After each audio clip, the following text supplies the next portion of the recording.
I know it doesn't look like much, but Mitch says that every room we share is just like a little piece of paradise. Well, I'll try to remember that. Well, you seem to be making yourself at home, Cassie. That's because it is her home. Of course. Mitch thought you two might be thirsty. Maybe you want to toast to the renewal of your friendship? Oh, no thank you, but I'm really not that thirsty right now. Oh, well, that's too bad. Mitch will be very disappointed. Well, tell him I'll have a toast with him later on, after I've unpacked and gotten a little more settled in and stuff. As you wish. Well, I'll let you two catch up. Don't take too long, Cassie. You don't want to keep Mitch waiting now, do you? Mm-hmm. I know we're supposed to love everyone without any exceptions, but she makes it so hard sometimes. I know what you mean. Okay, let's start getting you unpacked. I think I'm going to need some more blankets because it gets really, really cold in here at night.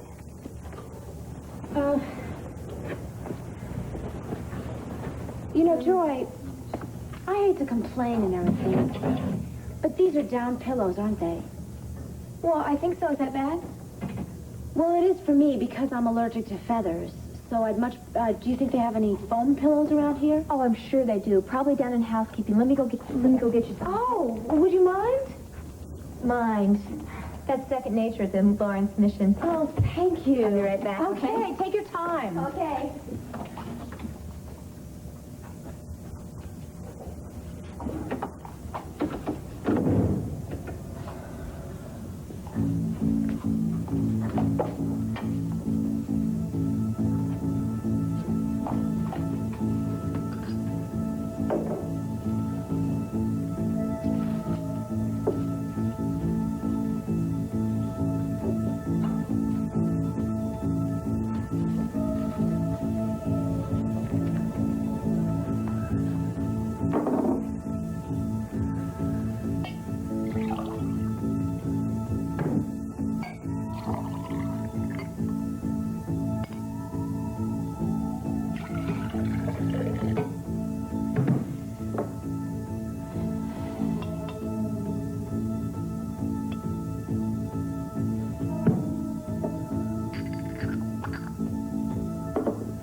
Thank you.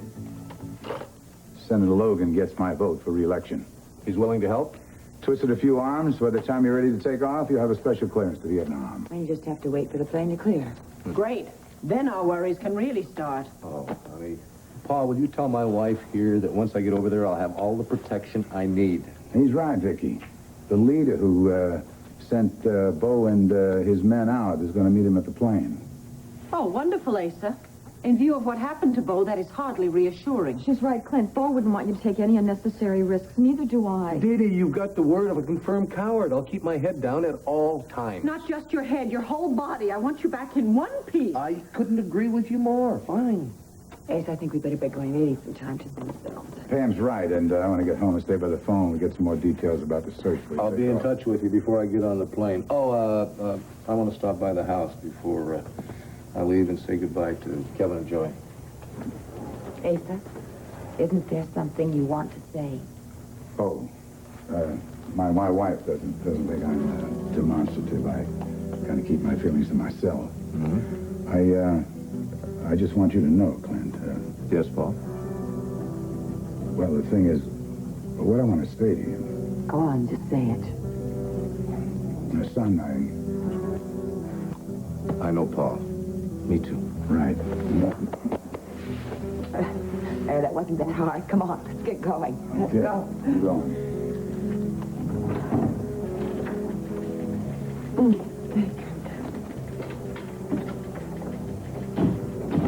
Now listen to me, the two of you.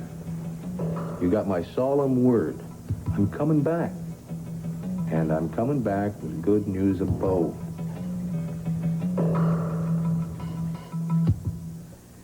That was the airport. The plane will be taking off as soon as Clint gets there. Boy, that would be Mr. Mays. Mr. Mays, please, come on in. Thank you, Counselor. Oh, I want you to meet my niece, Connie O'Neill. Hi, Mr. Mays. How do you do? Good, thanks. Well, I don't think you'll be disappointed at my report. Did you check out the inn? Top to bottom. And what'd you find? Nothing. Nothing? It was remarkable, but we couldn't find a single major code violation. Are you out of your mind? That building is over 100 years old and you couldn't find one violation? Yeah, I'm just as surprised as you are. But those people over at the Lawrence Mission are doing a fine job with the place. Oh, they're doing a fine job, are they? Pete, just cool it. I don't understand. Most people are overjoyed when I tell them there are no violations. You seem disappointed. Oh, you better believe I'm disappointed. Let me tell you something. Your boss down at City Hall, he's not going to be pleased when he finds he's got an incompetent inspecting his buildings. I'm merely reporting what I and my assistant saw. I wouldn't ruin my reputation by doing otherwise. You were sent up there to do a job. Obviously, you weren't up to it. I did the best I could do with the means available to me. Yeah, and it wasn't good enough. I'm not one of those fancy appraisers with $400 suits or the computerized equipment. I'm merely a hard-working, underpaid civil service worker trying to make do. I think I understand, Mr. Mays. Well, I'm glad somebody does. Listen, Pete, why don't you go upstairs and cool off, and I'll show Mr. Mays to the door. Fine. You do that. You'll have to excuse my uncle. It's been a really hard day today. Things are tough all over, Miss O'Neill. Yeah, I got that impression. You don't have to see me to the door. I just want to get out of here before he comes back down. Well, actually, I don't want you to rush off just yet, Mr. Mays.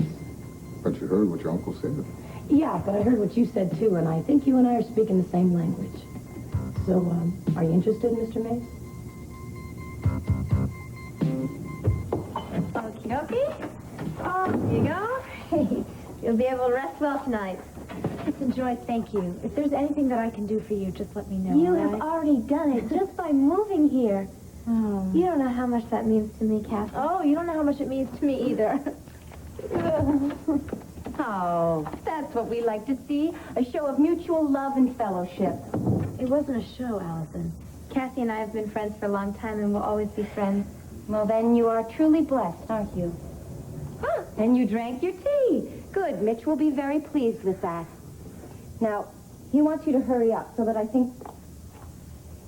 What's that? Well, it's just my cologne. Oh, Cassie, don't you know that Mitch frowns on such frivolous adornments? Don't! Please! Such a mild fragrance. I would have thought that you would wear something more brassy. Kathy, I think... Allison, give it back to her. Joy, you know the rules. Mitch does not allow us to anoint ourselves with such worldly things. I want it back, please. It's mine. Selfishness has no place here, Cassie. I think you need to be taught a lesson. Come on, Joy. Let's clean up all of these cosmetics. Joy, don't do it. She can't make you. Joy, you know the rules. You wouldn't want me to have to report to Mitch now, would you? What would he think of his chosen one then?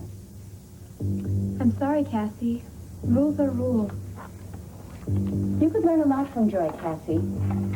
Humility, dedication, obedience. Don't worry, I'm learning plenty. Joy, let's take the stuff down to my room for safekeeping. We wouldn't want anyone to be tempted now, would we? You know, I'm going to tell Mitch about this. Be my guest. I know what he'll say. And don't keep him waiting, Cassie. He's anxious to give you a proper welcome.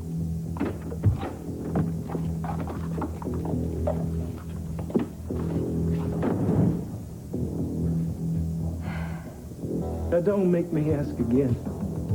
Pick up that phone and dial your boy. All right, I'll do it. Please, just don't kill me. I'd hate to have to. I hope he's there. Now, as I told you, I'm not sure about the number. He may have moved on. Don't you worry about a thing. You just do the dialing. I'll do the talking.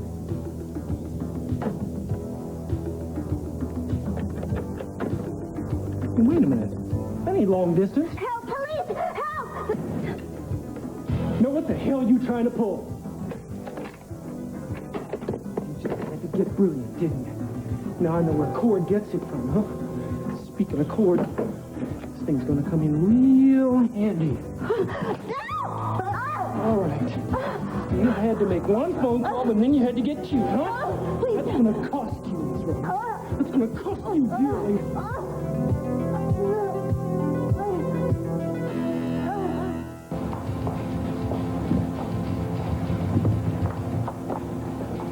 Is it really true, Mitch? Are they going to close us down? Mustn't fret, Allison. You'll only upset Joy for no reason. Allison says if they find a violation, they can take everything away from us. The Lord is my foundation. He violates no code. But Joy is right. If they find any violation at all, we'll be out on the street. Sisters, fear not. I have assuaged the angry wrath of Mr. Mays. Our home has never been more secure and never lovelier. Excuse me. Welcome, Sister Cassie. You are now truly part of my happy family. Mr. Mays, may I call you, Marvin? Mm-hmm. I have a feeling that you and I are on the same wavelength. So you said, Miss O'Neill, but I've had a long day, and I'd like to get home. To your modest home? You know, it really is a shame. Yeah, well, how did you describe yourself? A hard-working, underpaid civil servant trying to do the best you can at the little that you have? What are you getting at? Don't you think you could find one small violation at the building over at the Waterside Inn? I already told you and your Uncle Mitch Lawrence and his people have fixed the place up. There are lots of ways of fixing things, though, aren't there, Marvin? Like maybe changing the records of a chief inspector. There are laws against that. And being the businessman that you are, I know you would never break the law. Unless, of course, someone made it worth your while. Miss O'Neill, a person might get the idea that you're trying to bribe me. See, I knew we spoke the same language. Look, I want that mission closed, and I don't care what it costs. My little sister's life depends on this. Please. All you had to do was make one simple phone call, but no, you had to get cute. That's gonna cost you, Miss Roberts. Yes, ma'am, that's gonna cost you dearly.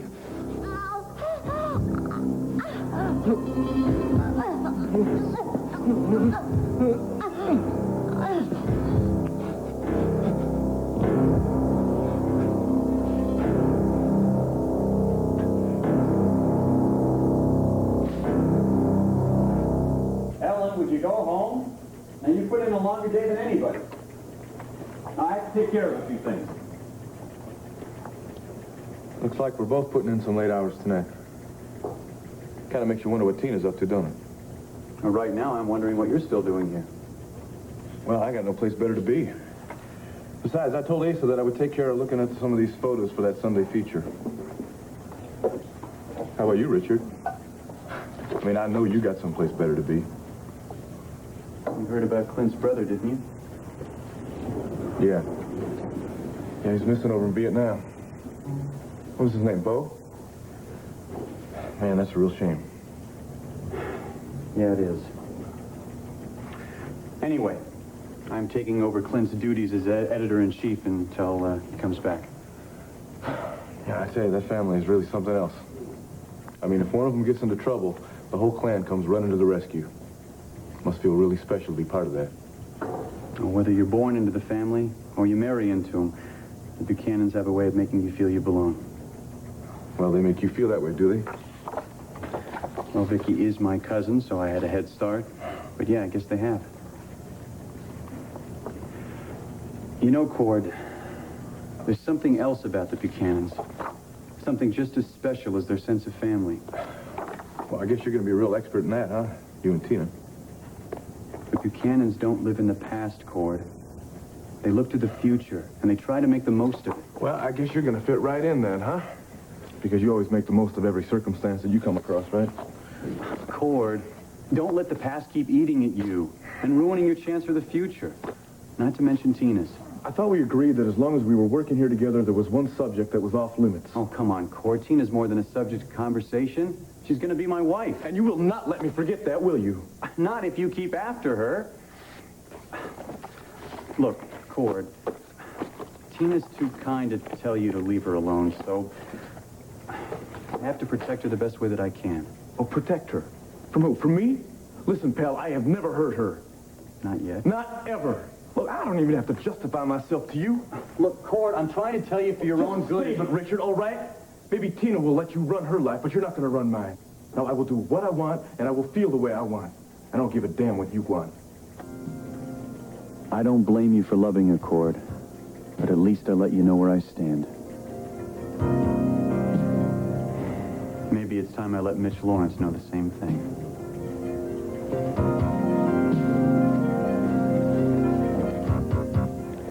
Miss O'Neill, do you know what you are suggesting? Yes, I'm bribing a city official. This can't be the first time this has happened to you, though, right? Yes, I know.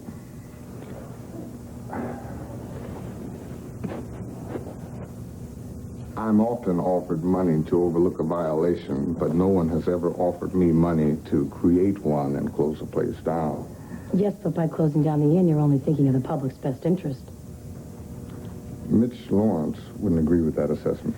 Mitch Lawrence would gladly like to destroy my little sister. Not to mention all the so-called disciples. Is that what you want? No, of course not. Well, then isn't it your right, your duty, to help those who cannot help themselves? Miss O'Neill, I'd like nothing better, but the risk is so great. The risk, I understand. With every great risk, there are great rewards. Would $1,000 be enough for one? Miss O'Neill, a man's reputation is all he has in public life. It can't be bought or sold. 5,000? Besides, to carry on a proper investigation, one that would hold up in court, I need a better team, a bigger team, more sophisticated equipment. 10,000, take it or leave it. You must really love your sister. Is that a yes? In order to move on this quickly, I'll need cash in hand. Cash in hand? Well, I don't have that kind of money on me right now. Oh, that's too bad. Perhaps there's some other way to help Wait your a sister. minute. Hold it. Can you just keep that file in your reports for one more day? I'm sorry, we have our procedures. All right, well, then I'll give it to you tonight. You can drop by later on and just hold on to that file one more day for me. I suppose a few hours won't make any difference. Great. Miss O'Neill, I'll give you an hour. An hour? It's your sister, not mine. All right, I'll have the money for you in an hour. Very well. Till then, Miss O'Neill.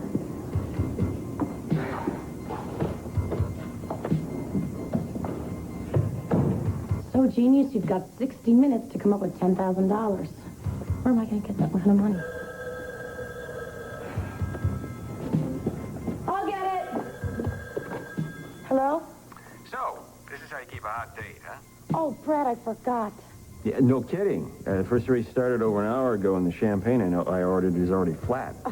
I'm sorry. We had some trouble here at the house I had to take care of. Yeah, well, I'm sorry, too. If you don't get here soon, you're not going to see your horse in action. My horse? Oh, right. Lucky Opal. She's running under your name, and if she wins, you win. Big. Of course, if it's not important to you. Oh, no. It could be crucial. It could? You just open up another bottle of champagne, honey, and I will be right there.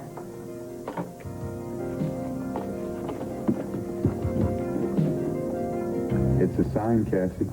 Yes, that's what it is. Your joining our mission just fulfills the prophecy. Which prophecy? The one that came to me in my dark and lonely prison cell. I know the Lord won't fail my mission. And with devoted, lovely disciples like you, I know we will work miracles. Mitch, what about Allison and Joy and all the others? They're here to serve you, too. Oh, you're so right. Listen, everybody, I want to speak on behalf of the Lord and tell you how grateful I am. What's going on here? What's wrong? I gave you a crown of flowers. Did you discard that symbol of God's love? No, I would have never done that. Then what happened to the flowers? Allison said it was vain for me to be wearing them. She threw them away. Did she really? I can explain, Mitch. Excuse me, sister. Can you share a moment with me? You'll excuse us, won't you, Cassie? Joy? Of course. Come along, sister. Okay, Mitch, I have a very good reason Shut up. You deliberately contradicted my orders, didn't you? Just listen. Didn't you? I'm sorry. It's just that I know what that crown of flowers means. It means that I had selected Joy for a special honor. How dare you go against my wishes and the Lord's? Look, I know that you feel you need to take your brides upstairs in order to strengthen their faith. I understand that in my soul. But in my heart, I am still jealous because I love you very much. That's not love in your heart, Allison. It's the devil, and you must learn to fight him. I try, but every time I think of you and those other girls, I just go... Allison, do you think I enjoy taking those little lambs up to my room?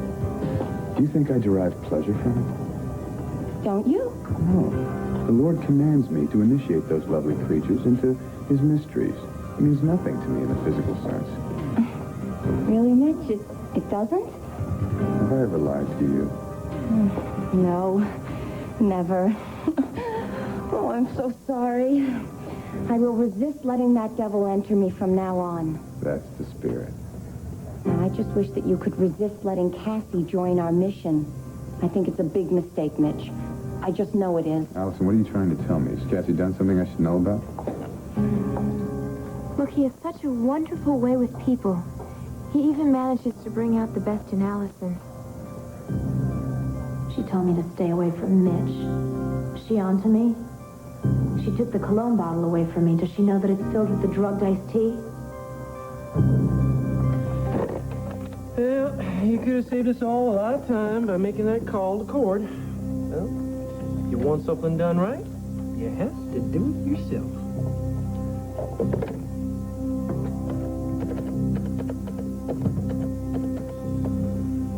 It's a shame you're not going to be here to see this, Miss Roberts. It's going to be fun. Yes, ma'am, it sure. Hello.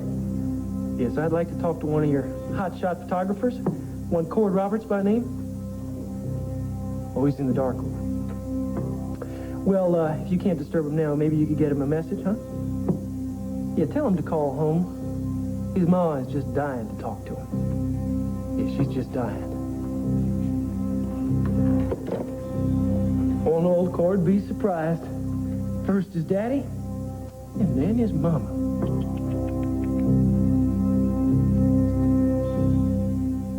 Yes, Mr. Ambassador, Clint's plane's already in the air. Yes, he has clearance all the way to Vietnam. Yeah, we wish him good fortune, too. Oh, Mr. Ambassador, thank all the people at the State Department, please.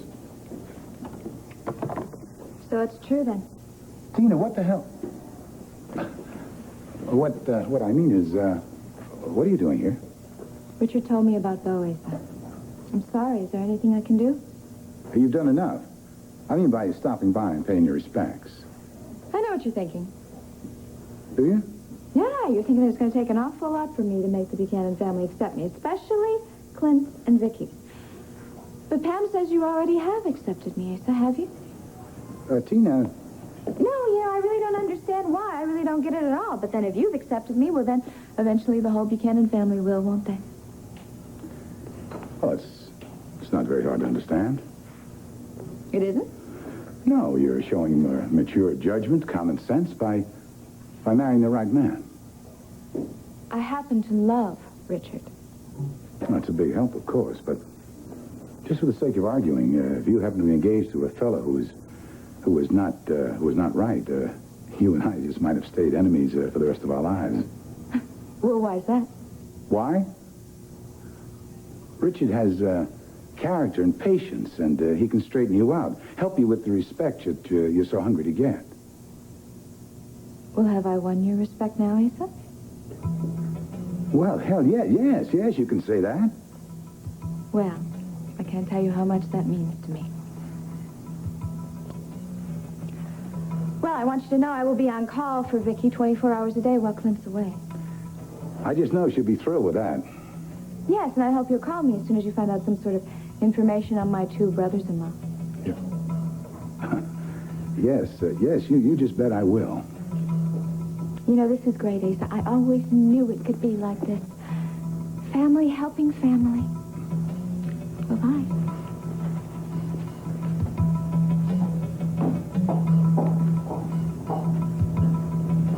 Bye-bye, Tina. So, did you get rid of that incompetent building inspector? You don't see him, do you? No. And, you going out? Yeah, I have to go over to the racetrack. Racetrack? You serious? Yeah. Look, I'm already late, and Lucky Oltl's going to run her race, and I really want to see it. So what? So I own the horse, right? I mean, Brad gave me the ownership of the horse. The least I can do is watch her come across the finish line. Wait a minute. Are you forgetting we just found out tonight that Bo was missing? I know that.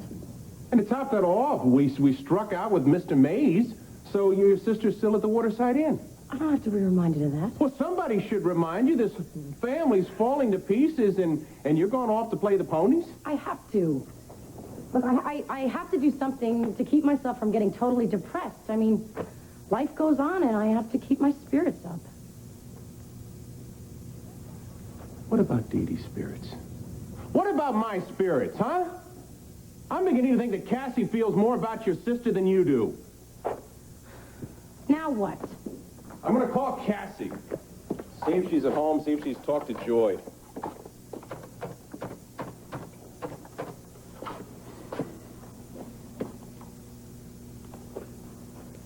Damn.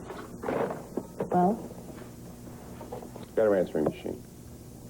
Like I said, life goes on. I'll see you later.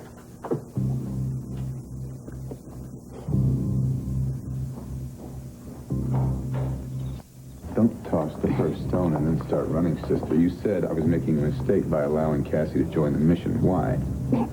It's obvious, isn't it? She doesn't have a true vocation. The only reason that... Look, her motives for joining the mission have nothing to do with faith. Well, that's a rather harsh judgment, isn't it, Allison? Look at the way she changed her mind. She was ready to drag Joy O'Neill out of here, and then... And then she saw the light. She saw you. How's that? She's just like all of the other girls, Mitch. I don't think any of them have the true faith. They just joined the mission to be close to you. Allison, you said you were going to work on this jealousy problem. I am not jealous. If I were, I would be asking a lot more questions. What sort of question? Oh, maybe about the way that you so easily convert some of these girls, or the way that they all start acting the same, not like they're enraptured, more like they're drugged. Allison, you are edging toward paranoia. Weren't the police here looking for drugs? Did they find any? I know. I believe that you should go out to your room, get down on your knees, and think about yesterday's sermon. A trusting soul is a holy soul. I want to trust. I want to believe. You know that, don't you, Mitch? It's just that if this is all a lie... No. Faith we share is not a lie. And if it leaves your troubled brow, I won't take Joy to my bed tonight. I promise. Oh, no, it is such a big honor to think that he has chosen me out of all the other disciples to be his bride tonight. Joy, there is no way that I would let you go there. Don't you realize that he's going to take advantage of you? Oh, no. What's wrong? It's Richard Abbott, and I don't want him to see me. Why? You have nothing to be ashamed of. You should be proud to be a part of the I mission. am. It's just that if he tells my father, there is no need for Mitch to have the DA on his back. I see what you mean.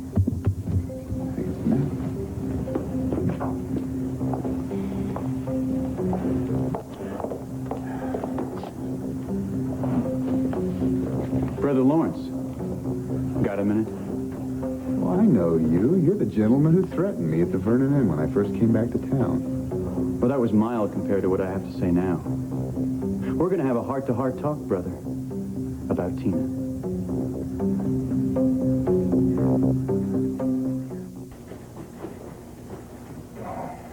Man.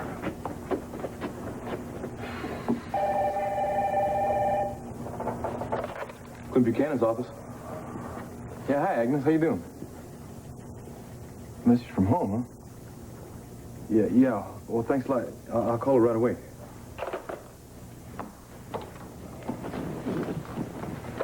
It's quite a collection you got here, Ms. Roberts.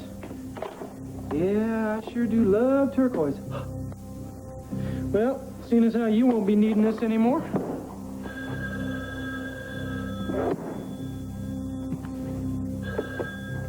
Howdy, Roberts Ranch. Can I help you? Yeah, who is this? Oh, they call me Big Jake. Is that you, Cordero? Yeah, but who are you? Oh, listen, I'm so glad you called, man. Your mama hired me to do some work around the house. That's how come I found her. Found her? What are you talking about? What's going on there? Well, look, there's been a little accident, son. What kind of accident? Is Mama, is she all right? Well, now, look, don't go get... Will you just tell me, how is she? Is she going to be all right? Well, I don't rightly know. See, she's upstairs resting. The doctor, he just left. Oh, man. Well, why don't you put her on? Let me talk to her. Well, now, I can't do that. See, he asked her to... He said she's got to get a lot of peace and quiet. So, but he did ask me to call you and say, can you come on home? Okay, look. When the doctor says it's okay, I want you to go in there and tell her I'm going to be on the first plane back home, all right? Do that, okay? Thanks a lot. Bye.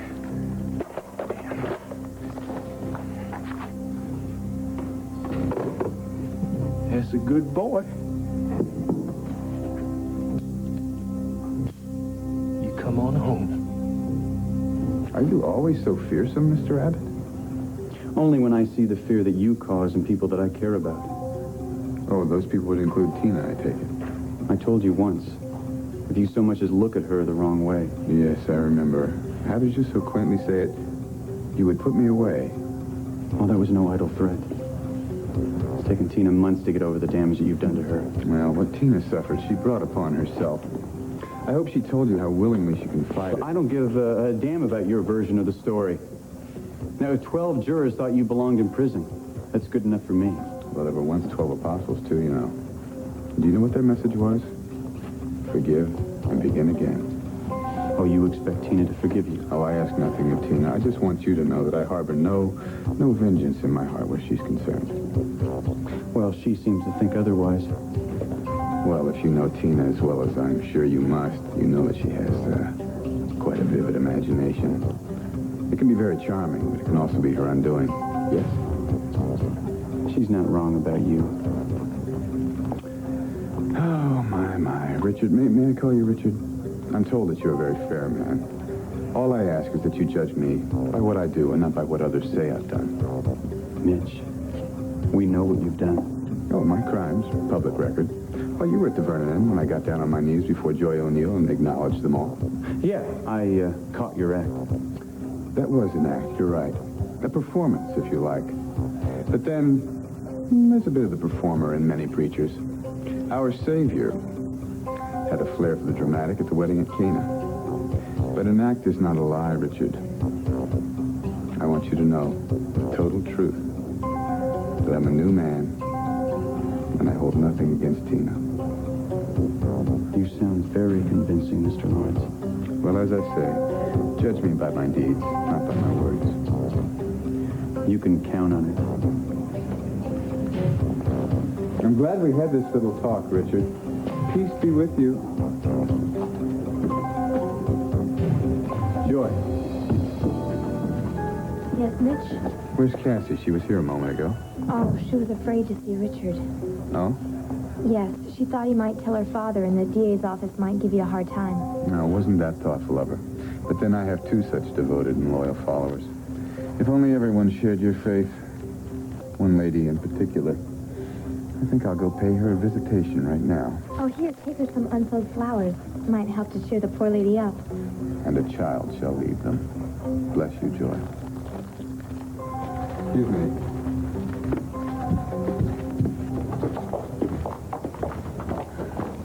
Tina, we need to talk.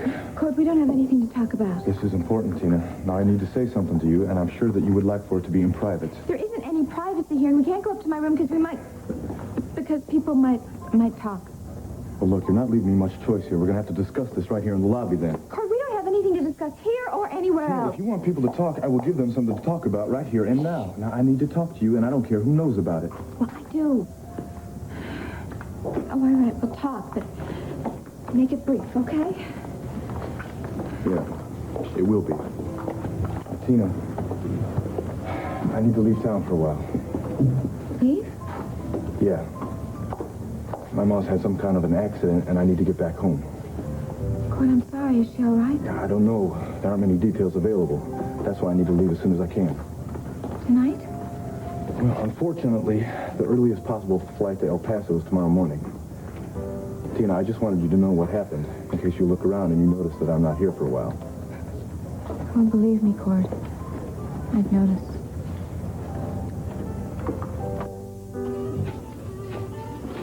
Now, how would old Al put it to his boy, What the hell you mean going off to Pennsylvania leaving your ma all alone, boy?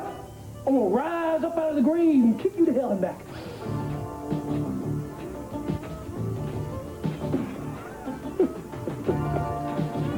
Yeah, I figure you pretty well, don't I, Al? Your dad's fit me well, too. Yeah, I could get used to this place of yours. It's too bad about your lady. She and I could have got to be real. I said drop it. I said drop it, lady. I wasn't too smart, was it, senorita?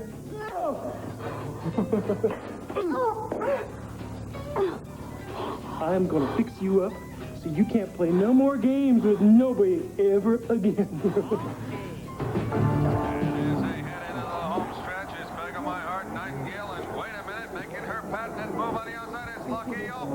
There she is. Come on, Lucky Opal. Come on, Lucky Opal. Come on, baby, let's go. You have to win. You have to win. Come on. There it is. Back of my heart, Lucky Opal. Back of my heart, and Lucky Opal. Hit Lucky Opal. Great.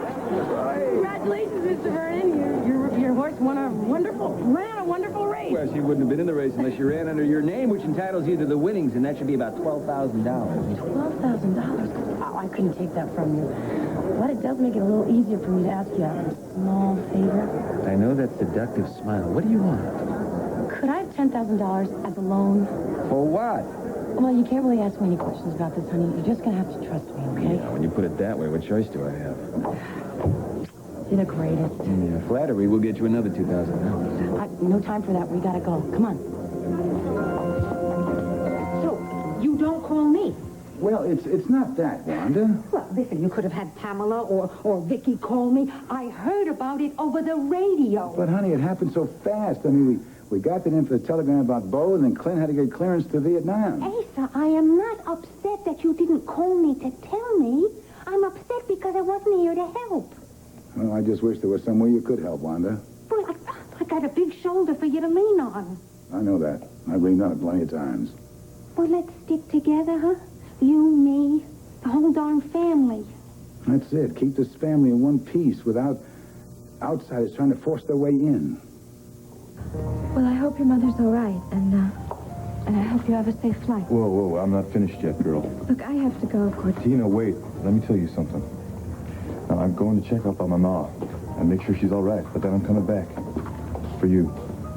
No, Cord, please. You should stay in El Paso. Tina, if I stayed in El Paso, that would be like giving up on you and us. And I don't intend to do that, not now and not ever. But what is the point? There's nothing for you here in Manview. Well, I guess I look at that a little bit differently than you do. Especially when I'm looking at you. Well, don't look at me then. At least not like that, Cord. Cord, you could be a photographer at all sorts of newspapers in Texas. You could have a wonderful future ahead of you. Oh, I'm planning on having a wonderful future, Tina. And you're going to have one, too. Because your future and my future are one and the same thing. I really have to go. Tina, wait. Now, you can fight this all you want to. You can marry Richard. You can marry anyone else for that matter. It doesn't make any difference. Because the future is ours. Yours and mine. Cord, we don't have a future together. In fact, we have nothing together. We never have, and we never will. Tina. No, I wish I'd never gone to El Paso. I wish I'd never even met you, okay? And I hope that I really don't have to see you again, all right? Please just leave. All right, Tina, I'm going. But I'll be back.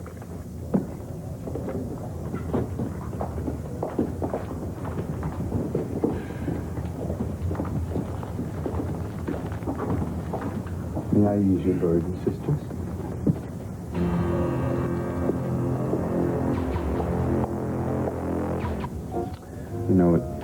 saddens me to see you in pain, Teen. I don't want your sympathy. Well, maybe these will comfort you. Great. What is it? You went by a cemetery and robbed a funeral? Well, at least I'm glad to see you haven't lost your sense of humor. Please take them. With your blessing. Tina, you know, that's really not much of a way for the future Mrs. Richard Abbott to behave. People are starting to stare. Great. I'll give them something to really stare at. If you get anywhere near me, I'm going to scream. Oh, that won't be necessary, Tina. I just want to wish you and your fiancé a long and happy life together. That's nice. I hope you have a very short and miserable one. I've met him, you know. I think you've picked the perfect mate. He should provide a calming, even dulling influence on you. I could care less what your opinion is on Richard or anything else. Now get out of my way.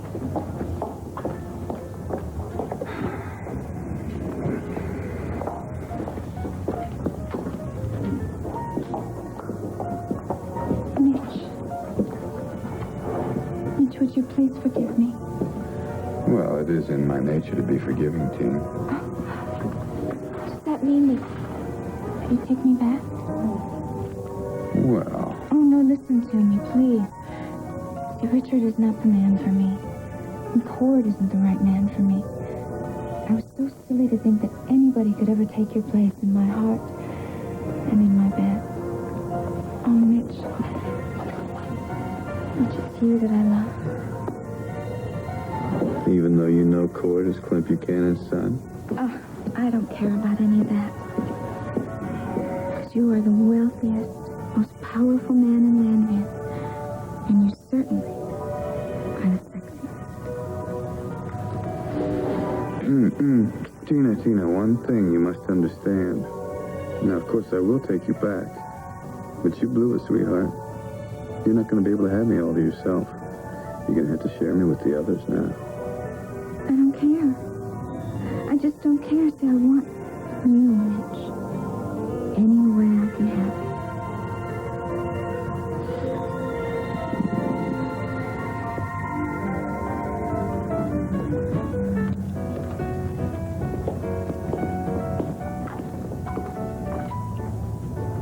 Okay, now most of our regulars know which room to take for the night, but there are a few new ones that need assistance. This one. Kathy? Oh, and we just check the names off, and we direct them to their rooms, right? Oh, no, Allison does the directing. She also does all the seating at the morning prayer breakfast. Oh. Mitch gives her a lot of responsibility, doesn't he? Well, she was his first convert, and when he can't be there, she takes his place. But nobody can really take the place of Mitch. Don't say that again. No one can really take the place of Mitch. Are you all right? We better get this done. Allison hates to wait for these lists. Yeah, I think she's already angry at me anyway. Oh, do you mean about the cologne she found in your room? Don't worry about that. But I do. I mean, I don't want her to be angry at me, and she already told me not to go anywhere near Mitch. She says that he belongs to her. Really? She said the same thing to me. And I told her she was wrong. Mitch doesn't belong to any of us. You did? Good for you. Yeah. We belong to him, body and soul. Oh, yeah, of course. Well, see, everybody at the mission understands, but then again, Allison isn't like all the other girls at the mission. No, she isn't. Lights out promptly at 11, no music, no talking. Wake up at 6 a.m., then calisthenics, then prayer breakfast. If you're late, you don't eat. Allison is different. She's all business. As if she's not being drugged like everyone else. But why? 10 grand as promised, Mr. Mays. Miss O'Neill, I'm impressed. You're a woman of your word. Thank you. I hope you're a man of your word. Did you keep your promise? I haven't turned in my report on the Waterside Inn. Good. This should be enough for some significant revisions. At least close the inn down.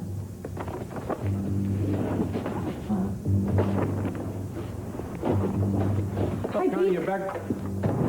What the hell is he doing here? Hello, counselor. I just... Mr. Mays was just here. Well, he had a... He what? What'd you do, come back to give us 12 more reasons why you can't close the waterside in? Or wait a minute, I got it, a miracle happened, right? You came to your senses? As a matter of fact, I came back to pick up my notebook. That's right, his notebook. He forgot his notebook, and I told him it could be anywhere around here. Perhaps you could help us find it, Pete. What, are you out of your mind? If I found the damn thing, I'd burn it. Go on upstairs. You guys can look for that notebook to your heart's content. He doesn't like me very well, does he? You just change your report, and he'll change his mind about you. Don't worry. First things first. Right. 10,000. Have no fear, Miss O'Neill.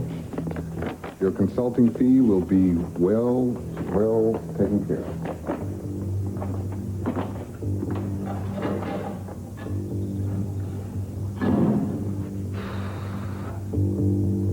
Thank you, Wanda. I needed that. It felt like the whole world was against me. Well, that's what I'm here for, to brighten your day.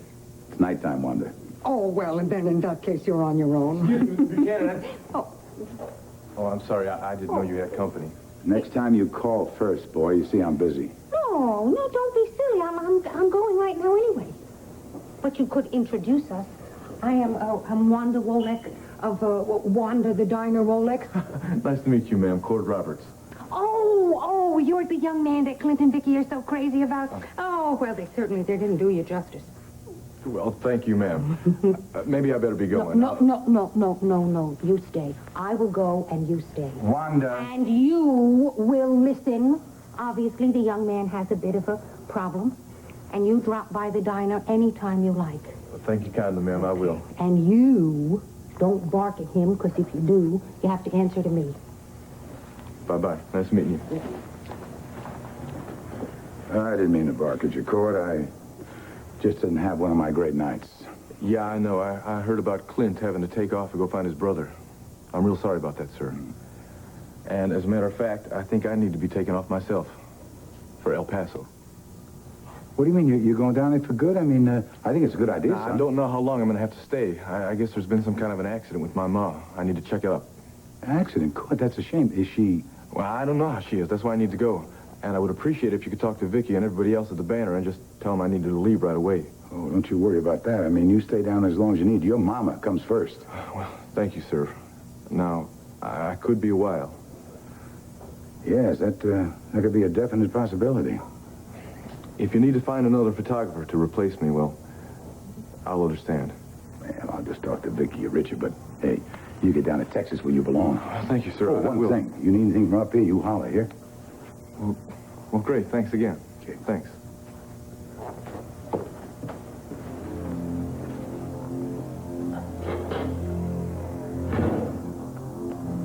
I'm sorry about your mom, boy, but maybe Wanda talking about that daylight.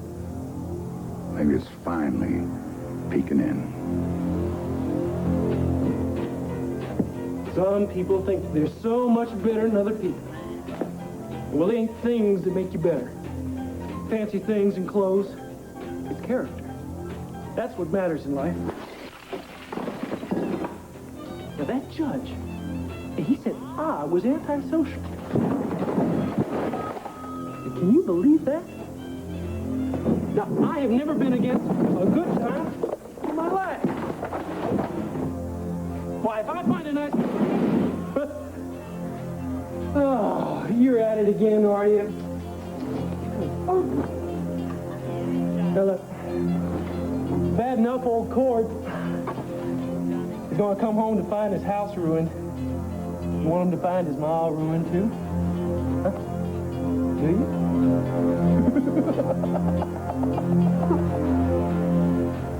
I haven't told you how pleased I am with your actions this evening, have I? My actions? Mm-hmm. Joy told me how and why you hid yourself from the cynical gaze of Richard Abbott. Oh, well, I didn't want to cause any trouble for you. Wise as well as beautiful. Yes, I feel these early days of your apprenticeship, you should keep your presence here discreet to discourage your family from trying to force you to return. But this is my family, and this is my home. Yes, you are one of us now, Cassie. There is one more precaution that I would like to take. I'd like to check my answering machine from time to time to see if I got any messages from my former family and former friends, so that I can allay any fears that they might have about where I am. Your wisdom knows no bounds. You have my permission and my blessing. Thank you, Mitch. Cassie, just one thing. Remember, those messages on your machine mean nothing. There is only one message and one messenger. You must heed the messenger. Yes, I will. Heed the messenger. Good girl. Now, go on. Say your prayers. Okay. I'm going to say a special prayer for you, Mitch. That's my girl.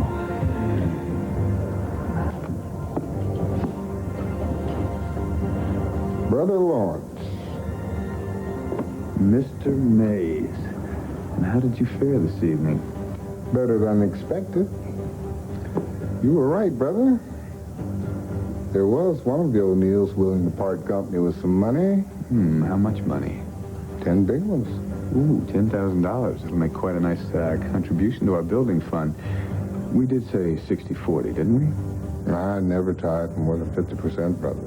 Oh, well, if the Lord is not greedy, 50 it is.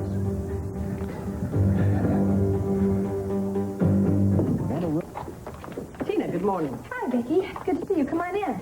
I can't wait to talk some more about the wedding. Have you heard from Clint? No, and I don't expect I will for a while. Oh. Okay, well, where should we begin? You see, we already talked about the flowers, so I think what we need to do next is talk about the catering. Tina, I've come to ask you to postpone the wedding. Postpone it? Why? Tina, that must be obvious. The family is in the middle of a crisis. Beau is missing in Vietnam. Clint has flown off to try and find him. I don't even know how long he's going to be gone. Well, yeah, I know that. On top of that, Dee Dee is desperately worried about Beau. It's just not the right time for an occasion that is as happy as your marriage to Richard. Vicki, you have no idea what this does to me. I mean, not that I don't understand what you're talking about. I do. Well, good. And I just hope that it won't be more than a few weeks. So it's possible it might be longer, but we can hope that it won't be. But that's too long already. Why? Excuse me. Hello? Good morning, sweetheart. Richard, good morning. Vicki is here, and she... Listen, I can't talk right now, but I want you to turn on WVLE. I just caught a promo. You won't believe who you're about to see on the air.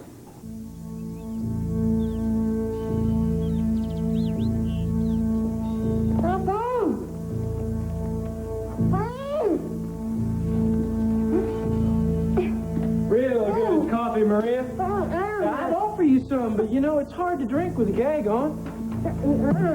Hey, will you just relax? You've been squirming all night. That plane arrives on time. That pretty boy son of yours ought to be coming through those doors any moment now.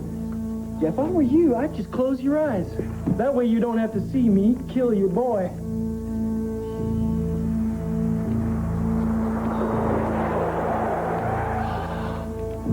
Showtime, Maria.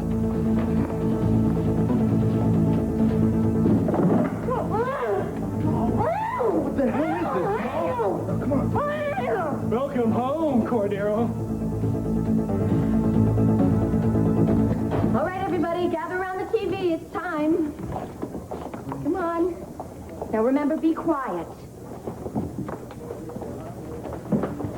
And I would like to remind our viewers that the Mitch Lawrence Mission for the Homeless has paid for this time, and therefore Mr. Lawrence's views do not represent the views or the opinions of the management of WVLE. And now, Mitch Lawrence.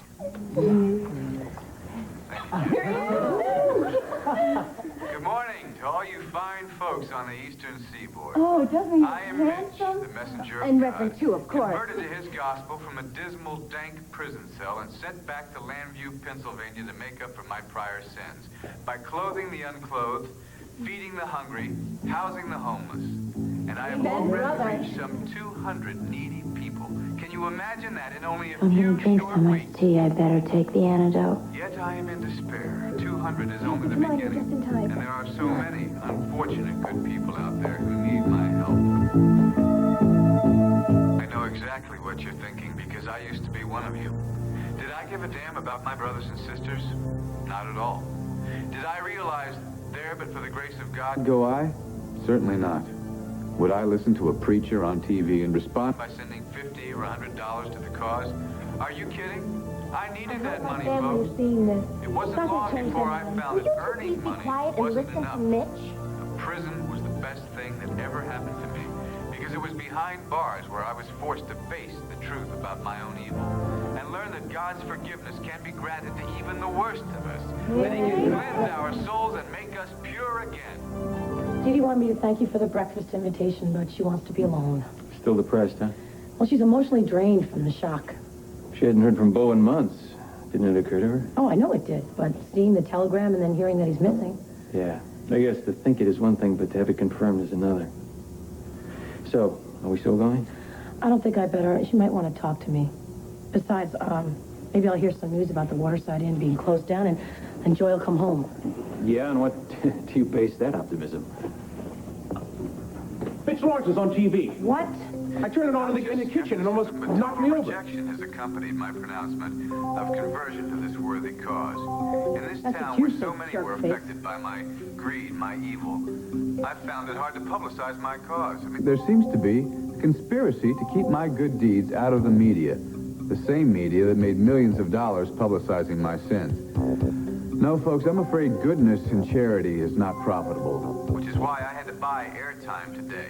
Money Explains why spent he's on on WBL. advertising rather than clothing and food and housing. To try and reach those of you who may not be aware and are still pretending not to care about your brothers and sisters. Liar! You don't care about my It's money sister. well Where did he spent get the money in to order do this? garner more money for my mission. And volunteers. Folks, if you feel your life is steeped in superficiality, if you wake up in the morning wondering how to fill your hours, please come join us at the Waterside Inn in Landview. That's what you think, Buckley. You're about to lose your base. Yeah, who says who? And before I forget, a special thanks to the O'Neill family. It was their $5,000 contribution that made this broadcast possible.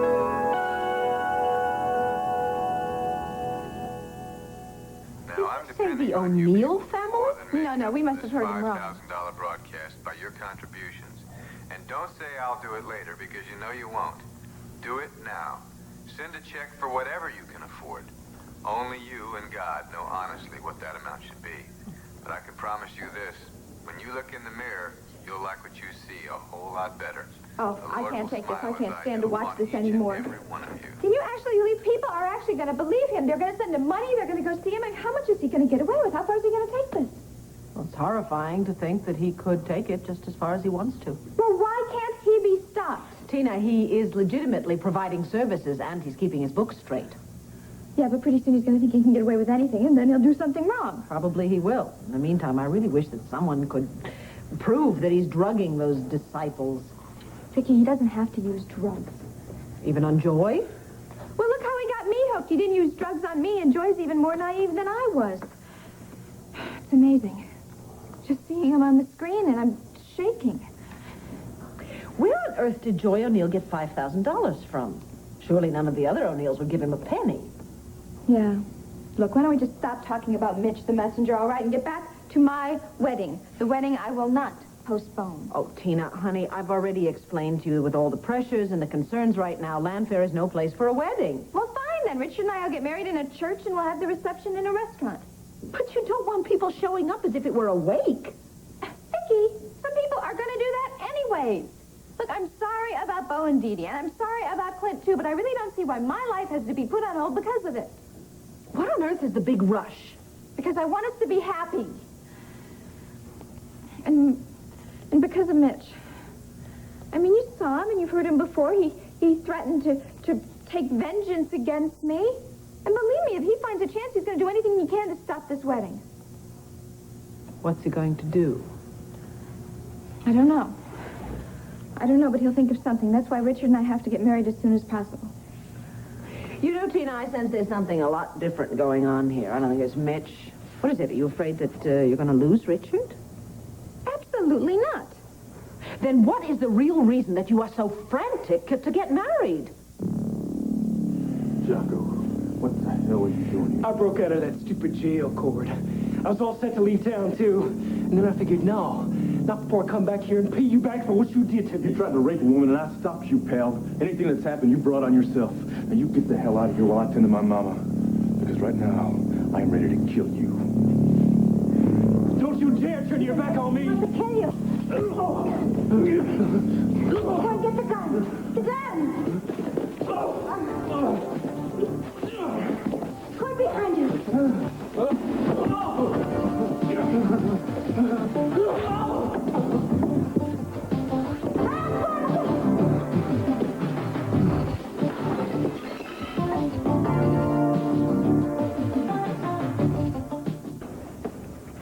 Did Joy have $5,000 in the bank? Not that I know of. Connie?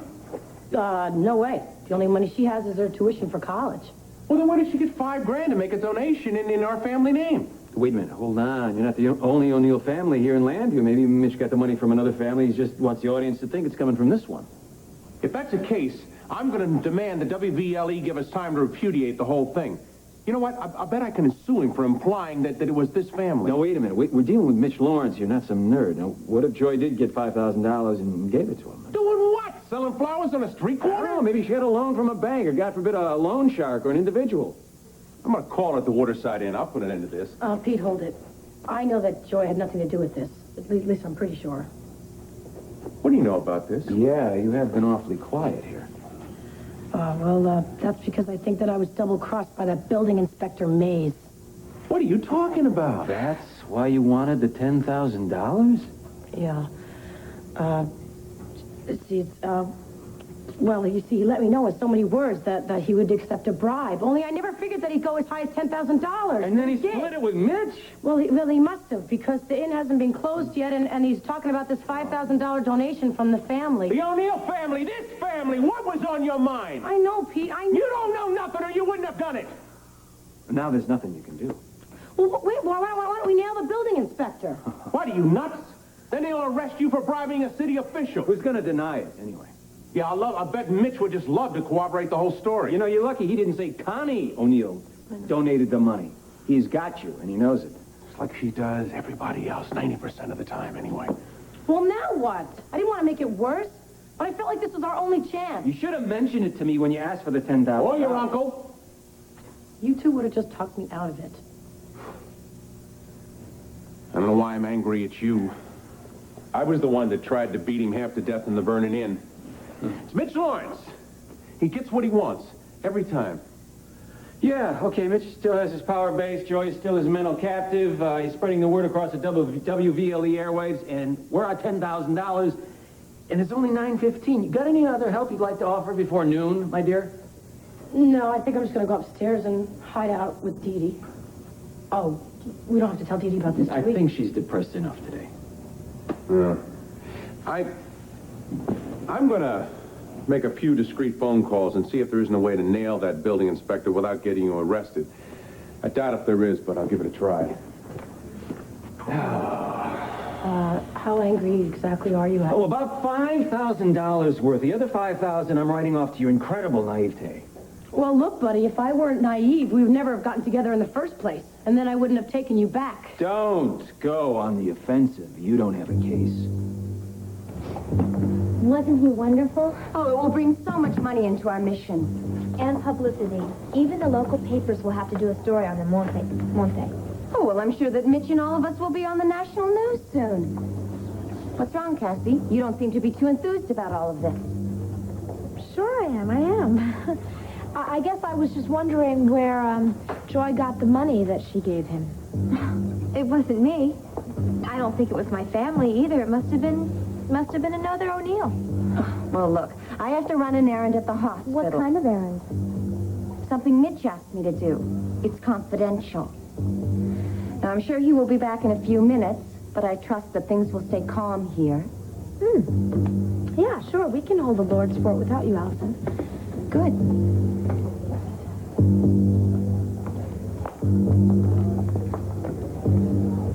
All right, thanks again, Sheriff. Yeah, and why don't you try putting a double lock on the cell door this time, huh? Ma, what are you doing cleaning up? Now, come on, I want you to lie down.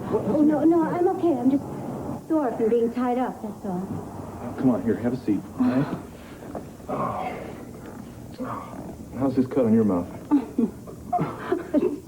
It's nothing. Oh, look, Hayden, come on, forget that. I am just so thankful that he didn't hurt you more than he did. He was really capable of it, you know? I don't like this. I'm going to call the doc. No, Court, I just want to forget about this as quickly as possible. Look at this place. He destroyed this entire room. Yeah, well, better the room than you, honey bunch. Ma, look, it is becoming painfully obvious to me that I can't leave you here alone anymore. Oh, Court, does that mean you're going to stay with me and not go back to Landview? That's not exactly what I had in mind, Ma. Oh. Now, I want to go back. I need to go back to Landview, Ma. And I want you to come back and live with me. Ma, I was thinking about this on the plane on the whole way here, even before I found out about Jocko holding you hostage and trying to get back at me. Court, please. I have no desire to live in Landview. None. I mean, that's just a ridiculous suggestion. No, it's not, Ma. No, please, just listen to me for a second here, all right? Now, when I left, you were just so full of pain and everything, from Pa dying and all the memories around here. He even tried to pack up some of his pictures and his clothes and everything because you didn't want to be reminded. Yes, but then I was just being slightly hysterical. Yeah, I know you were, Ma. But still, why don't we just trust your first instincts on this one, huh? And just ditch the house and a whole town full of memories. Because, Ma, sooner or later, you're going to have to go out there and find a life of your own. A new life. Court. And you might as well do that with me back in Landview. First of all, you're much too young to be strapped with your mother living with you. Ma, if that is all that is stopping you, then we'll get separate places, all right? We'll find a nice little apartment for you or maybe a nice house. And secondly, the only reason you want me to move is so that you don't feel guilty when you leave me here to run off looking for Tina Lord. Tina, I'm sorry, but the more you carry on about Mitch, the less inclined I am to believe you. I mean, what is it? It's as if you're trying to avoid the real reason. What other reason could there be? I don't know. That's why I'm asking you. Come on, it makes me wonder if you think that Richard's maybe going to change his mind. No, of course not. Richard loves me. He wants me to be his wife. I didn't talk him into this. Fine. Then he'll wait another month to marry you. Vicki, the past couple years, nothing has gone my way, and you'd begrudge me wanting to get married on time? Hold on, Tina. I would be very, very careful on the subject of things going your way. Look, Vicki, all I'm trying to say is that I want to become Mrs. Richard Abbott, and I want to do it as soon as I can. That is all. Look, I will be very, very happy to deal with family problems as Mrs. Richard Abbott. Does Cord Roberts have anything to do with this urgency? Cord? Where would you get it? How could you even think something like that? Well, we know that he's attracted to you. We know that you went to El Paso to go to his father's funeral, and that you lied to Richard about it. What? Now wait just a minute here. Tina, don't play games with me. Richard told us one story, and Cord told us quite a different one. What, am I the only person on earth who can't keep a secret around here? Does everybody have to find out, huh? Why did you lie to Richard? Because he made such an issue out of the whole thing. He said going, I'd just be encouraging Cord and that I shouldn't be doing that, and he was right. He was absolutely right, and I got upset, and I made a mistake, so I fudged it a little bit. Lied about it a little bit. Look, I only intended to go there and pay my respects, but then I couldn't get back because of a storm, so I spent the night in the airport hotel. I see. So you want to marry Richard just as soon as possible because you're afraid he's going to break your engagement when he finds out you lied. Oh, and you'd really love that, wouldn't you? And you're going to tell him, too, right? Now, Ma, why don't we just forget about Tina for a second here, okay? No. She's the reason that you left, and she's the reason that you don't want to stay now. It is more than just Tina. Well, the truth is, I've just lost my heart for ranching. Come on. When we came back here and we brought Paul with us, and we buried him, I feel like we buried a part of me, too. That wouldn't be true. That wouldn't be true if she didn't come back here to lure you to Landview. Wrong, Ma. I've been thinking about these things long before Tina ever came back to El Paso.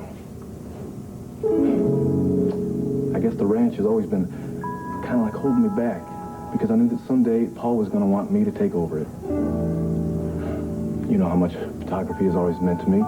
It's always been the one thing that I've always had for myself. I guess I've just outgrown ranching.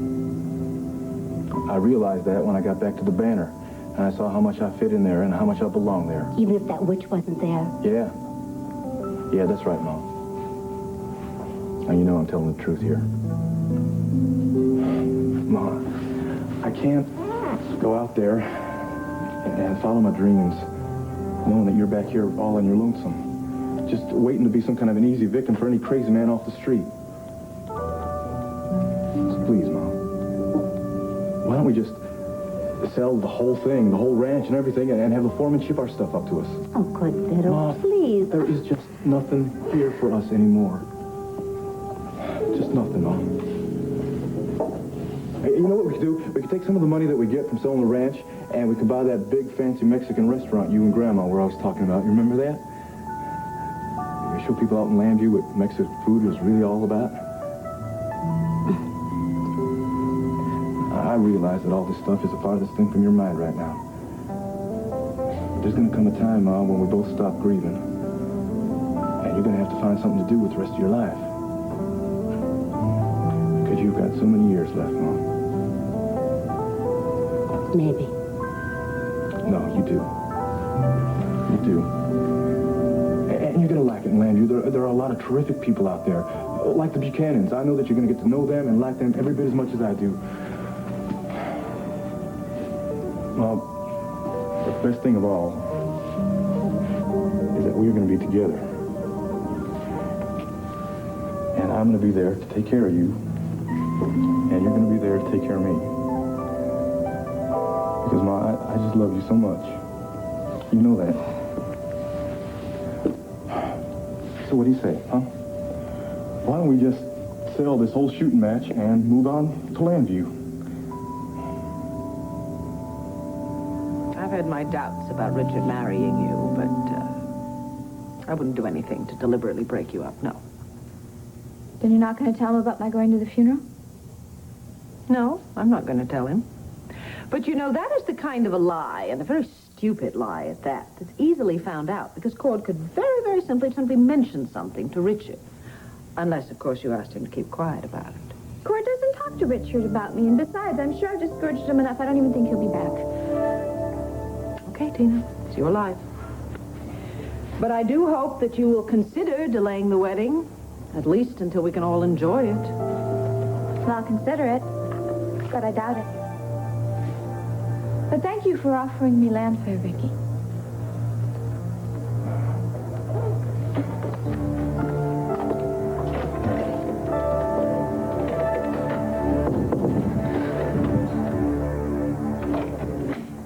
I don't really know how you're going to find the time to help Vicky and Richard here at the Banner. Buchanan Enterprises is run like a fine clock. They know the number here, and most of my decisions are made on the phone anyway. I don't know. I don't know why I even question it. I should probably consider myself lucky. At least you're not home moping and walking around and biting my head off every second. When do I bite? You're right. I'm better off here. Take a look at this. It's a picture of Clint as a kid and Bo as a baby. This is what's going to keep my spirits up. That boy is going to find his little brother and take care of him just like always. Oh, I wish I'd gotten to know Bo better before. You know, Bo and Dee Dee left for their honeymoon just before I came to Lambie. Why he ditched his honeymoon and his bride to go after some army buddy he hadn't seen in 15 years. Because he is a very fine young man and because he is loyal to his friends. You know, I didn't think Bo was going to amount to a damn when he was a teenager. Really? I was really hurt when Clint pulled up stakes and ran out on me. So I tried to make Bo, both my boys, two men and doing twice as much as he could. But I kept comparing him to Clint. And everything he did just was not good enough. Now, both of them in some godforsaken jungle. And both of them are going to come home. Oh, I said just believe it never happened, honest. You know something? Oh, shoot, I know the act of those guys. You know what's going to happen? Old Bo's going to come sailing in here and say, hey, where's my big brother, Clint? I know. Excuse me, Mr. Buchanan, but Mitch Lawrence is here to see you. The hell he is, and you tell that murdering snake that I'm busy the rest of my life. Well, I hope the good Lord was busy while you told that lie, Asa. Good morning, Pamela. Hello, Mitch. How are you? Couldn't be better. Did you catch me on WVLE today? No, I'm afraid I didn't. You're now on TV? Huh? Spreading the gospel, Asa. Yeah, according to the version of Mitch Lawrence. Uh-oh. I really don't want to be in the middle of this. I think I'm going to get going. Pam, take your friend with you. Oh, but I came as your friend, Asa, with something you very much want to hear. Uh-huh. Darling, I'm going to see you later, all right? Take care. What is it, preacher? Well, maybe I'm wrong and you don't want to know about your grandson, Cord, and Richard's fiancée, Tina. You're here to make my day, Mitch. I'll be with you in a minute. Oh, there's no rush there, Asa. My spiritual meditation will keep me company. You asked to see me, Asa? Please, sit down.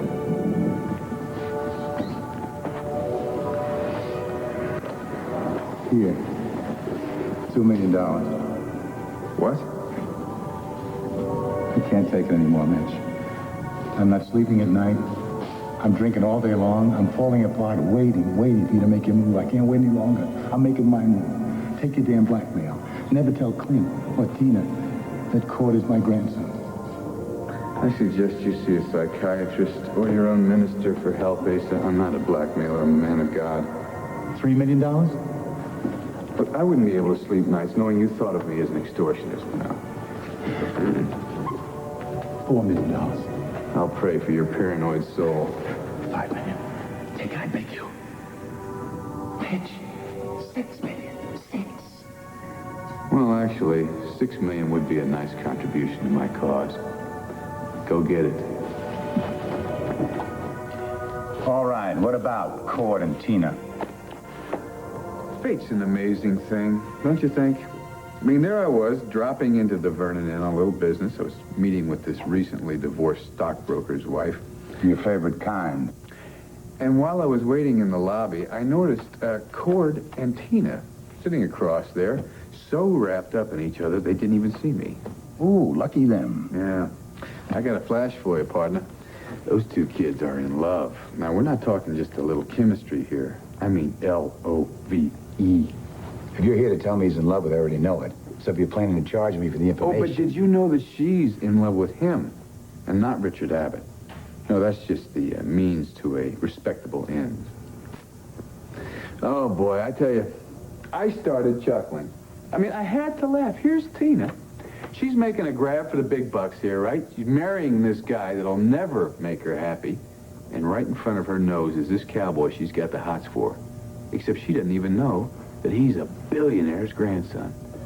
Yeah, that could make a man just die laughing. Ha, ha, ha. Oh, I tell you, I sure got a kick out of it. Well, it's too bad that Tina won't have anything to do with me anymore. I surely did want to save her soul. Could you get to the point before you start spouting scripture? I just thought you'd want to know that Tina might change her mind. I mean, she's not married yet, you know. Yeah, well, the boy is down in Texas taking care of his mama. He will not be in these parts for a while. Well, I wouldn't count on that. I saw the look in that cowboy's eye. Yeah, he's not through trying for Tina. How much? Just tell me. Get it over with. Are you talking about a donation for the cause? Oh, I'm doing very well right now, thank you. Doing even better now after this little deal on TV this morning. I'm so sorry you missed it. By the way, is there anything weighing heavy on your mind that you'd like to confess to before I leave? Yes. I got murder in my heart for a certain phony preacher who's standing a little too close to me right now. Well, I will, but I cannot guarantee. I'll ask for the God's forgiveness for that one there, Asa. Oh, I forgot to tell you, Joy O'Neill's family gave me $5,000. Isn't that incredible? The forgiveness that some people are capable of. Then I'll bet that Clint, should he find out about Cord, would be equally forgiving towards you. Huh?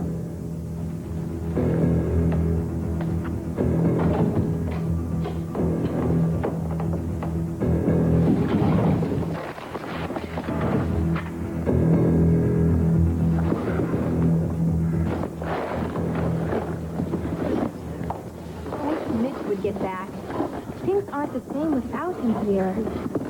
Joy, have you ever thought that you made a mistake joining the mission?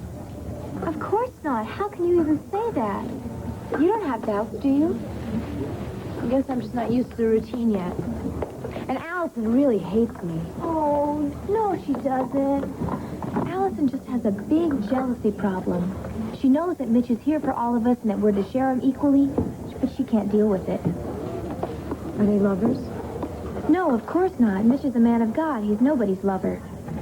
But she's in love with him, and that's why she gets so jealous every time he gives the initiation rites. What are those? Well, I don't really know, but I know that every night or every other night he chooses one of his disciples, and he gives them a formal initiation, where they get to wear frieze in their hair, and everybody gets to see how special they are. But then afterwards, it's like a mystery. Nobody says anything. Where does he have these initiations? In his room, I think. Joy, you haven't been initiated yet, have you? No, I was supposed to, but Allison got so jealous that Mitch said that we'd have to wait another night. You're not the only one Allison doesn't like. I keep praying that God will help her find a way to at least have some patience with the rest of us. But until then, I am working as hard as I can so that Mitch doesn't forget to honor me.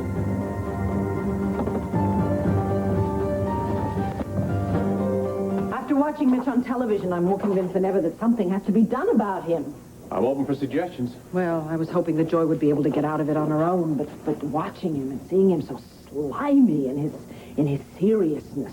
Yeah, well, charm and drugs go a long way to keep a naive young woman in line. You know what is particularly despicable is the way he brags about his former misdeeds under the guise of apologizing for them, of course. Oh, sure. And every time he talks about what a bad boy he was, it just reminds us that he got away with it. Of course, I'm sure the public finds it out. I have a bit more faith in the public than that. But Pete, you and I have to put our heads together and do something about Mitch.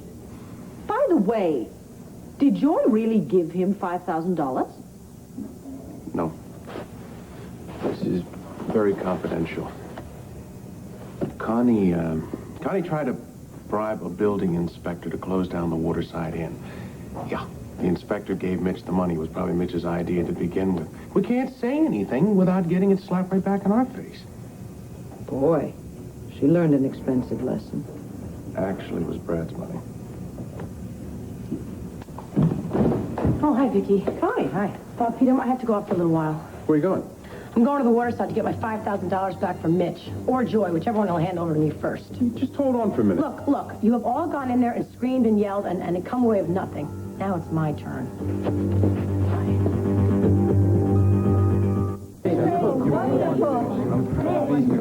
The phone hasn't stopped ringing. People from all over the East Coast want to send money and come volunteer. Isn't that incredible? Isn't it the Lord gave me a gift that I can touch people so deeply like that, and that they would respond so soon? I tell you, tonight at the evening prayers, we're going to have to say a special prayer for those folks who didn't turn me off or turn away from the poor. Yeah. So anyway, how's everything else around here? Where's Joy and Cassie? They're upstairs. Allison left on an errand. Well, I was hoping she'd be back by now. I tell you what, I'm going to go through this mail, and why don't the rest of you get back to work, okay? Heed the messenger. Heed the messenger.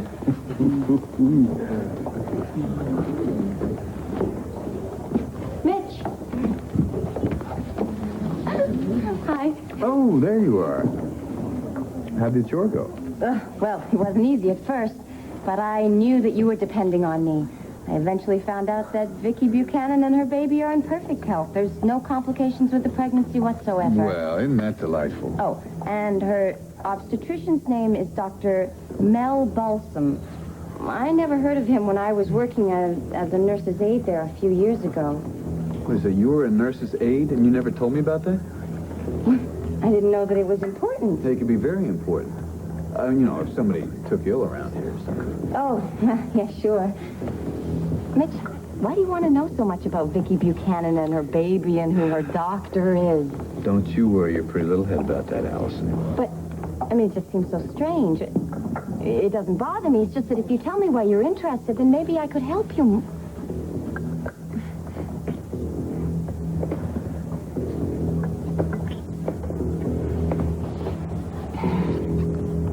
You see me on TV today? Huh? heart stop, just like you did right now.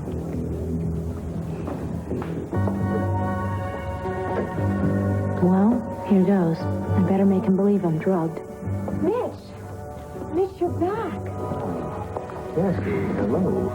You don't know how much we all missed you while you were gone. I mean, your presence here, it gives us strength and guidance. I'm so glad that I listened to you and became my own person. Well, well, well. I have landed the jewel in my crown.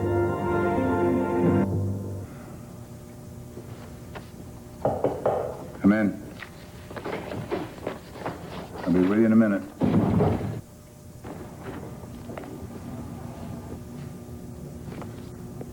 Cord, what in tarnation you doing here? Took the first flight back, sir. I thought you were down in El Paso taking care of your mama. Yeah, and I did just that. See, some jerk who held a grudge against me was using my ma to try... Well, to make a long story short, everything's fine and my ma's doing just great. You left her there just like that?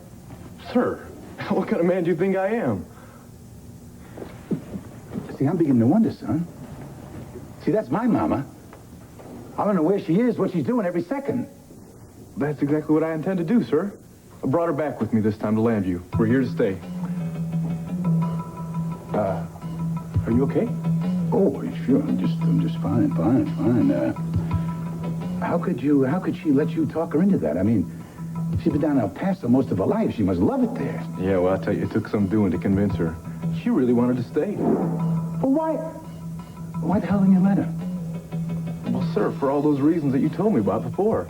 I really want to thank you for that, too. I mean, what kind of son would I be if I left her back home in El Paso? Well, you could have stayed down there with her. I mean, uprooting a poor woman to the east. Yeah, well, I got this feeling that she's going to like it here just fine. Especially after she starts meeting some of the nice folks, like yourself and your wife. Oh, yeah, and Vicky and Clint. Oh,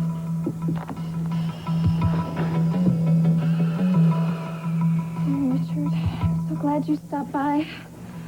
Really needed your arms around me. Well, I hope it's not because of Mitch Lawrence being on television. Of course, that scared me to death. Well, you know, we could always hire a bodyguard if you're that worried. No, I'm not that paranoid as long as we get married right on schedule. Tina, we can't. Now, I've been thinking about it all morning. It just seems inappropriate to have a wedding while Beau's missing. So Vicky talked to you, didn't she? I know she did. But she came here and she couldn't talk me into it, so she figured you'd cave in, huh?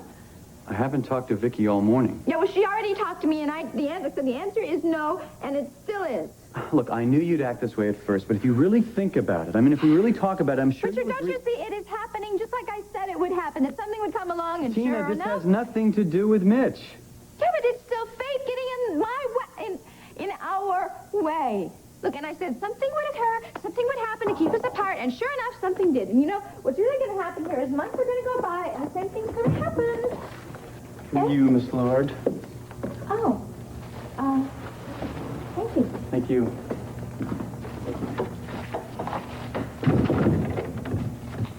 Well, those are really something. Oh, you mean they're not from you? No, they're not. Oh. Go ahead, open them. Yeah.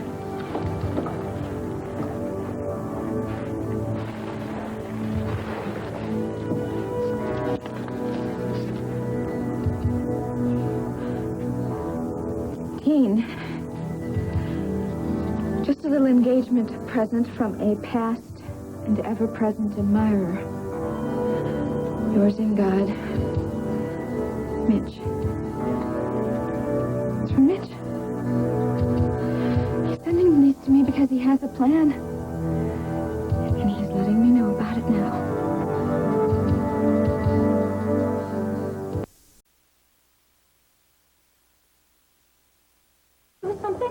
Yes, I'm here to see the great one. Oh, well, I'm sorry. None of Joy's family is allowed to visit her here. How would you like me to stuff you over there in the fireplace, kid? Well, Connie, welcome. I'm here for my $5,000 and I want it now. Oh, didn't you know I spent that $5,000 on airtime this morning? Yes, and you made it look like we willingly gave it to you. That was cute. Well, Connie, the building inspector's conscience was troubling him, so I thought it best to phrase it so that no one got in trouble. Him or you. You are such a liar. I know you split that money. I suppose the bribe was also your idea. Whatever are you talking about? Should I get some disciples? No, that won't be necessary. I can take care of Connie. She's just about to leave now that she's had her temper tantrum. Why don't you people wake up and see him for the killer that he is? He's drugging you. You all look like you're on some planet Look, somewhere. that is not true, Connie. We are here of our own free will. Well, maybe you are, Miss Disciple, but my sister isn't. You know, I'm starting to feel sorry for Joy. The one mature decision she's made without her family, and she's never going to hear the end of it. Joy? Joy, it's Connie. Where are you, Joy? Does he have you locked up somewhere? Joy? Connie? Joy. Allison. Connie, what's wrong? I just wanted to make sure that you were safe, honey. Oh, I'm very safe and very peaceful being my own person. So's Cassie. Cassie? Mm-hmm. Connie. Cassie. Have you come to join us, too? Are you ready to heed the messenger? See, you have all the answers, Cord. I was wondering how your mama felt about this. Well, she went along with it. Otherwise, she never would have moved to Lambview with me, right? Yes, that's why I'm wondering. Why? Nothing. Just a lot of things around here do not make any sense. Sir, I don't understand here. I mean, you moved from Texas, right? You're happy. What's the big deal? Forget it, never mind. You know, I'm starting to get the feeling that maybe you wanted my mom to stay in El Paso. Maybe you're trying to get rid of me, huh? What is it? You don't like my work as a photographer anymore? Asa, do you believe that our darling little Tina is so bloody selfish she has refused to postpone her wedding to Richard? Cord. Here, let's sit down.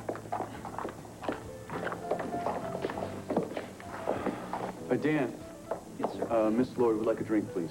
Dan, I'd like a vodka tonic and make it a double. Tina. Richard, all I can see in front of me is like this crystal ball, all right, with Mitch's face all over it and all these broken dreams of happiness with you. Make it a double. Yes, sir. I mean, first Vicky has this terrible idea of postponing the wedding, and then you have the same idea. Like, it's terrible. Meanwhile, Mitch is plotting his revenge against me, and everybody's beating on me. You mean like Cord? No, it has nothing to do with Cord. Richard said I've had to fight for everything my entire life. It's like everybody here is conspiring against me. Damn it, Tina, I'm sick and tired of this. Now, is our love so flimsy, based on so little that the smallest thing can destroy it? Well, I didn't mean that. Well, then would you stop this paranoia about people conspiring against you? Well, oh, of course, Richard. You're right. I mean, I'm probably just being hysterical for no reason. I mean, what could possibly come between us now?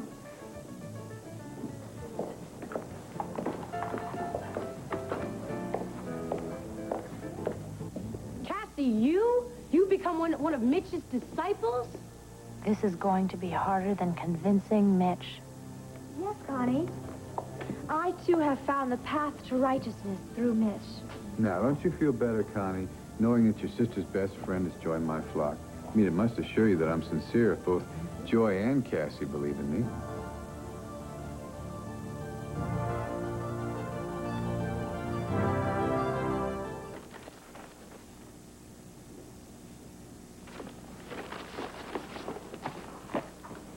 Hey, how you doing?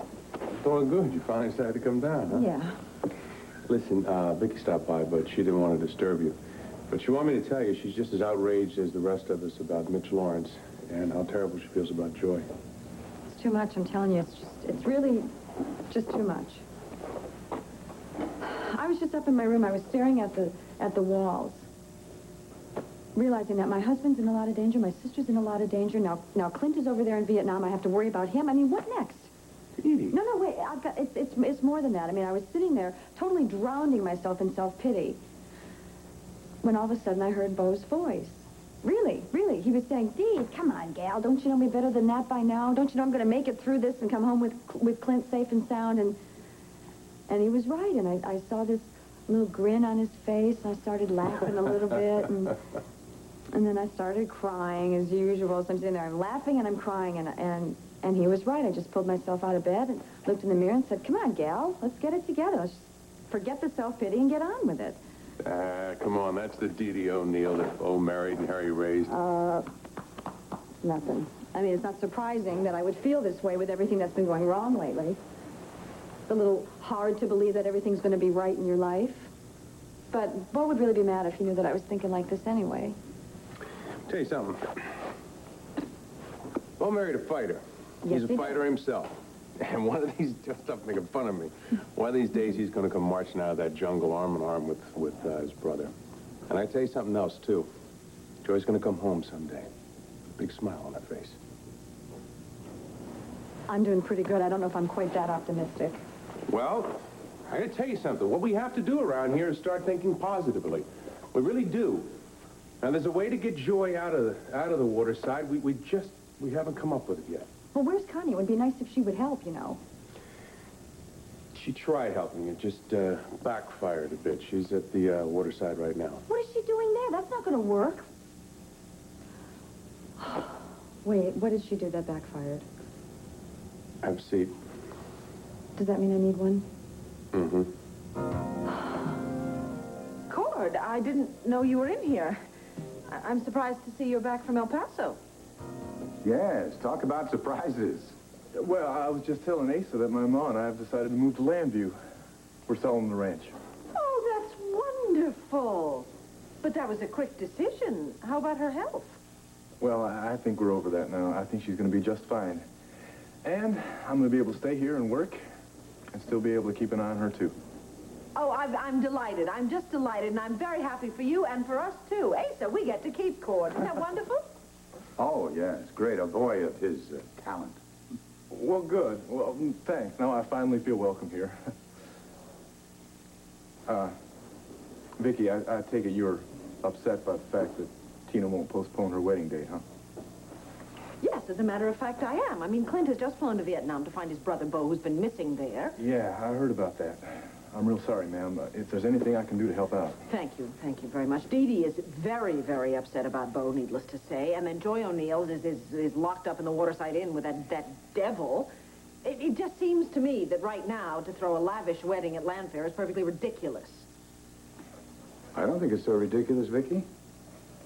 A little happiness amongst all our troubles. Take our minds off it for at least one day. Oh, well, fine, Asa. Then you can take care of all the preparations. And don't forget while you're at it to hire a comedian for the entertainment in case we get bad news that day. Excuse me. Maybe I better go down to the assignment editor and let him know that I'm back in town ready to work. All right. Welcome back. I'd like you and your mother to come to Landfair one day very soon. Well, thank you, ma'am. I appreciate that, but I realize you've got a lot of things going right now. But I guess there's no great hurry because we're here for a while. Good. Bye-bye. See you, Cord. I apologize. I didn't mean to argue in front of Cord, but I don't think we should put any impediments in front of this marriage. I have a lot of reservations about this marriage anyway, Asa, not to mention the time. Why are you pushing so hard for Richard to marry her? Tina Lord is part of this family, right? Let Richard marry. He can straighten her out. He's bright enough and worldly enough to do it. She marries that cowboy, she'll make a mess of him and his life. Nonetheless, I have to throw the wedding. I'm not up to it. I'll see you later. Oh, hold on a second. How's my grandson? Your granddaughter's just fine. In fact, I'm on my way for a checkup. Bye, Asa. Vicki, consider this. Clint would think it was a gift if he didn't have to endure Tina's wedding like it already happened.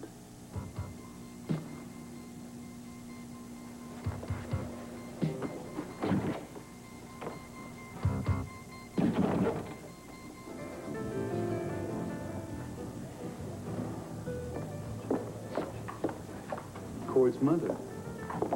Well, I thought she was in El Paso, ill. The Cord flew down to take care of her. Well, I'm as shocked as you are, Richard. But why didn't she come over and say hello? And why did she look at you with such hatred? Well, because she thinks I'm to blame for Cord's infatuation. Look, I've tried to explain to her that I've done everything to discourage him, and I told her that I love you and all So that did you talk stuff. to her here, or in El Paso, or both? Well, I do run into her here in Landview, and then I met her when I first went to El Paso. You know, you never really explained why you went to Texas in the first place. Well, I told you, you rejected me, Richard. I thought my life was over No, with. but why did you go to El Paso? I mean, Pam mentioned some letter, something about revenge against the Buchanans. She did. How sweet of her. Yeah, I just never got around to asking you about it. Or you never explained one or the other. Well, what possible importance could it have to us now? Actually, since the start of this whole mess with Cord, it is. So why did you go down to El Paso? What was in that letter, Tina? Subject of our marriage and when it's going to take place. Oh, we'll get back to the subject. But first, I want to know what was going on down there. Now, if you were thinking of revenge, well, there must have been some money involved. An oil well or something. Maybe some kind of an investment that you were looking for that belonged to Asa or Clint. Richard, you are so clever, you know. You really are. You're so perceptive. That's exactly it.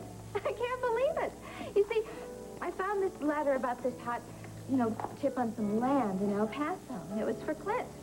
And I thought, well, I'll beat Clint to it. I'll take my little bit of money, beat him to it, and then gloat after I've become real rich. Problem is, I was too late, and somebody beat me to it. All I did was waste the money on the trip. It's those impulses of yours that get you in so much trouble. I know. And that's why I'm so lucky to have you to point all that out to me. But, of course, that doesn't include this discussion about our marriage, now does it? Excuse me, Mr. Abbott. You have a call from your office. Oh, thanks, Dan. I'll be right back. Thanks, Dan.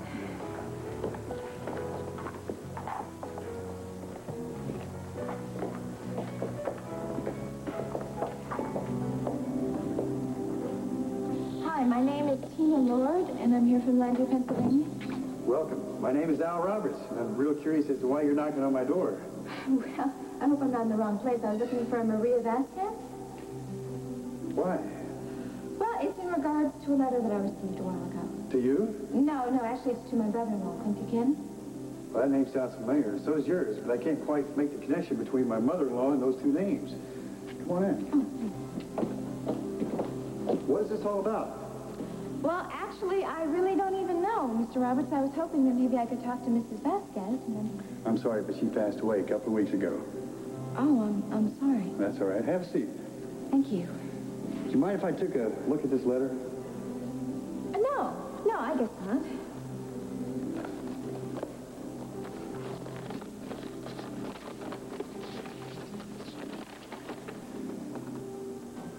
Well, that still doesn't tell me too much. Yeah, I know. Could I ask you a couple of questions? Like, why Mr. Buchanan didn't show up here himself? And why this letter took so long to get here when it's clearly written urgent? Well, Clint has had a lot going on in his life, but he's really been very busy, and he didn't even see the letter till a couple of days ago. And, well, he just, got lost in some papers or something once it was delivered, and he had to go out of town, so he said, hey, Tina, why don't you take care of this for me? So here I am. And could you tell me, is Mrs. Vasquez, was she functioning? Yeah, up to the very end, yes. Yeah, she was a very sharp lady. But you say Mr. Clint Buchanan. He had never heard of Maria Vasquez. No, I'm afraid he has no recollection. Hello, Tina. Mrs. Roberts, hello. May I join you? Well, actually, Richard's coming Oh, right but he's back. on the telephone right now. Tina, I got up to my room and I realized that it's time that you and I had a talk. So how did you manage to drug Cassie and drag her into your evil den, Mitch? That's blasphemy, Connie! I think that Connie's name will have to be added to our list of those we prayed for this evening. This is a nightmare, and it's just getting worse. Why don't you try listening to some of us? That's right, Connie. We have lots of answers here, and you and others choose not to pay heed to them. Exactly. As soon as you're ready to open your ears and your heart, we're ready to open our arms. Yeah, I'll give you something to open your ears about, Mitch. Connie. No, I think Connie's a little confused and perhaps a tad cynical. Cassie, why don't you explain our mission and how you came to join us? She could explain for the next 20 years, and I'm not changing my mind. Everyone, please get back to work in meditation, okay? Cassie is going to calm this angry soul. Yes, why don't we go talk in private? Joy, come here. I think it's best that you go on up to your room. The sight of both you and her and your sister's eyes is only going to inflame her, I'm afraid. I'm really sorry about my family and all the problems that they brought here. No, don't trouble yourself, my little lamb. Look here.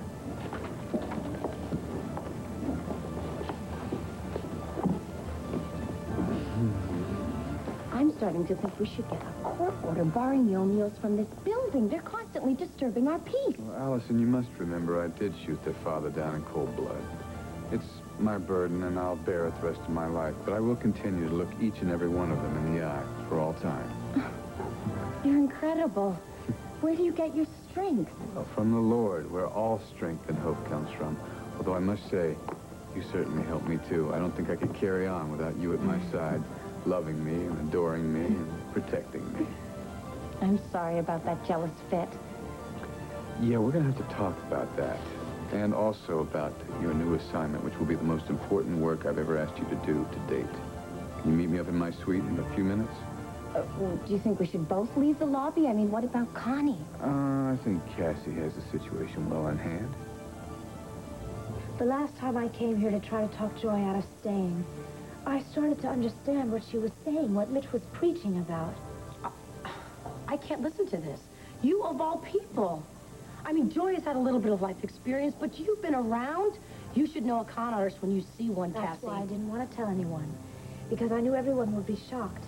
But it's true. I have found God, and now life is so much more worthwhile living. Has he got his hands on your trust fund yet? Wake up, Cassie. That's all he's after. Connie, no. I'm finding it very difficult to discuss this with you in the face of such anger and bitterness. I want to smack you silly right now. You know that? I can't believe you're being so dumb. You're being taken in so easily. So, what did he do? Drug your food? Is he brainwashing you? No. He's not using any drugs. And that's what I thought at first, too. Believe me, if you would just let your defenses down and turn yourself toward Mitch, toward God. That's enough. I'm not going to listen to this anymore. I'm going to call your father, the district attorney, and I'm going to find your mother. No, I'm you gonna tell can't her. do that. You cannot do that. You are going to blow everything. Listen to me. I am pretending to be a disciple. I'm here to save Joy. I've already been through all this. I know you hate me. Oh, no, that's not true. I've been unfair to you, and I think it's time I did something about that. Oh, yes, you look so shocked. Well, I'm sure it's hard to trust. Well, I've never understood why you hated me to begin with. Oh, Tina, I'm a mother, and I just want what's best for my son, and you're a woman who doesn't think that Cord is the best man for you. I've seen his pain and his attempts to win you, and his failures. Am I supposed to like you? I never wanted to do anything to hurt Cord. In fact, I think Cord is wonderful. I think he's warm and tender and handsome. But I love Richard. And I always have, and I loved Richard when I first went down to El Paso. Exactly, and that's why you're going to marry him. You are going to marry Richard, aren't you? Yes, of course. In fact, we're just having a little trouble right now, you see, because my brother-in-law, Clint, went down to Vietnam to see, if he could find his brother, Beau, and then once that's all taken care of, then the marriage will go right ahead. Good. Because once you're married, I think Cord can get on with his life. It's very hard when someone's in love for the first time. But I'm certain that he can find a woman that is much more suited to him than you are. Yeah, well, of course he will. May I ask you a question? What are you doing here? I mean, I know Cord flew down to El Paso, and... Yes, well, he's convinced me to start my life over here in Landview, and you know how much he loves working at the Banner, which is why he came back into town. So, both of you have moved here for good, huh? Yes. Hello, Mrs. Roberts. Oh, It's nice to see you again. How are you feeling? oh, quite well, thank you. We had a little problem down at the ranch. Some young hoodlum escaped from prison, but Cordero took care of him and me. At any rate, we're back in town. I was just wishing you and Tina the best of luck on your impending marriage. Well, thank you. That's very gracious of you. Well, as you can imagine, I've got a million things to do, like find an apartment, so I'll be off. Oh, you be sure and stop by the Banner. You can see where Cord works. Oh, I'll do that, thanks. Bye-bye. Goodbye. Bye. Well, that sure isn't a lady who hates you. I know. I don't get it. She sure did an about-face, didn't she? So you're doing this for Joy's sake? Of course I am. You don't think I'm dumb enough to fall for his con, do you? When I saw the people getting sucked in, when I saw how spaced out Joy was, I realized I had to do something. Is there any chance that your leader programmed you to tell me that in case I was a threat? He would if he could, but he hasn't. No, I didn't want to tell anyone, but when you told me that you were going to go tell my father, look, you have to swear to me that you will not tell anyone. I'm not going to swear to anything until I know exactly what's going on. All right. He is using drugs. On me, on Joy, on everyone else, except Allison. He's not using them on Allison because she is madly in love with him. Well, wait a minute. If you've been drugged, then how come you can still talk about it? Because I did a little research. I found out that there's an antidote, an antihistamine that you can take to counteract the drug. Now I can just fake being spaced out, and I can recite everything that I hear around here. What happens if Mitch finds out? Do you realize what could happen to you? He won't do anything to me. He wants my trust fund. I've even heard him make remarks that he wants me to rule the kingdom with him. Okay, well, so how are you and Joy going to get yourself out of this whole thing? All right, that's the thing. I have to get some iced tea. He's putting the drugs in the iced tea. And I put some in my cologne bottle, but Allison took it away. See, if I can get the drug, and I will sooner or later, then I can just give it to the police, and they'll close this place down, and they'll send him off to jail. Cassie, this is so dangerous. Look, do you want to wait until Joy is in bed with him for the initiation rites? What? Yes, that's right. I can't let that happen. Look, besides, if I pull out now, he's going to get suspicious. Damn. Well, I have no choice. I'm going to have to go along with you. But if anything ever happened to you, Cassie, I don't know what I would do. It would be on my conscience my whole life.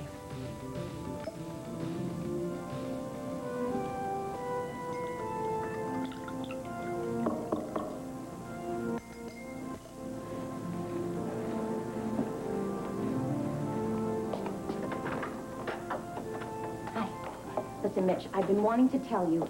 I took this bottle of cologne from Cassie Callison. Now, I tried to explain to her that we don't use these kinds I of things couldn't at the care mission. less if the disciples use cologne or indulge in makeup. Don't worry about it. Oh. But what does worry me is when a disciple disobeys me and thinks that she's smarter than I am, and thus starts asking me questions about what I do. Well, I certainly agree with that. No, you don't. You wouldn't have made such a big fuss about my initiating Joy O'Neill.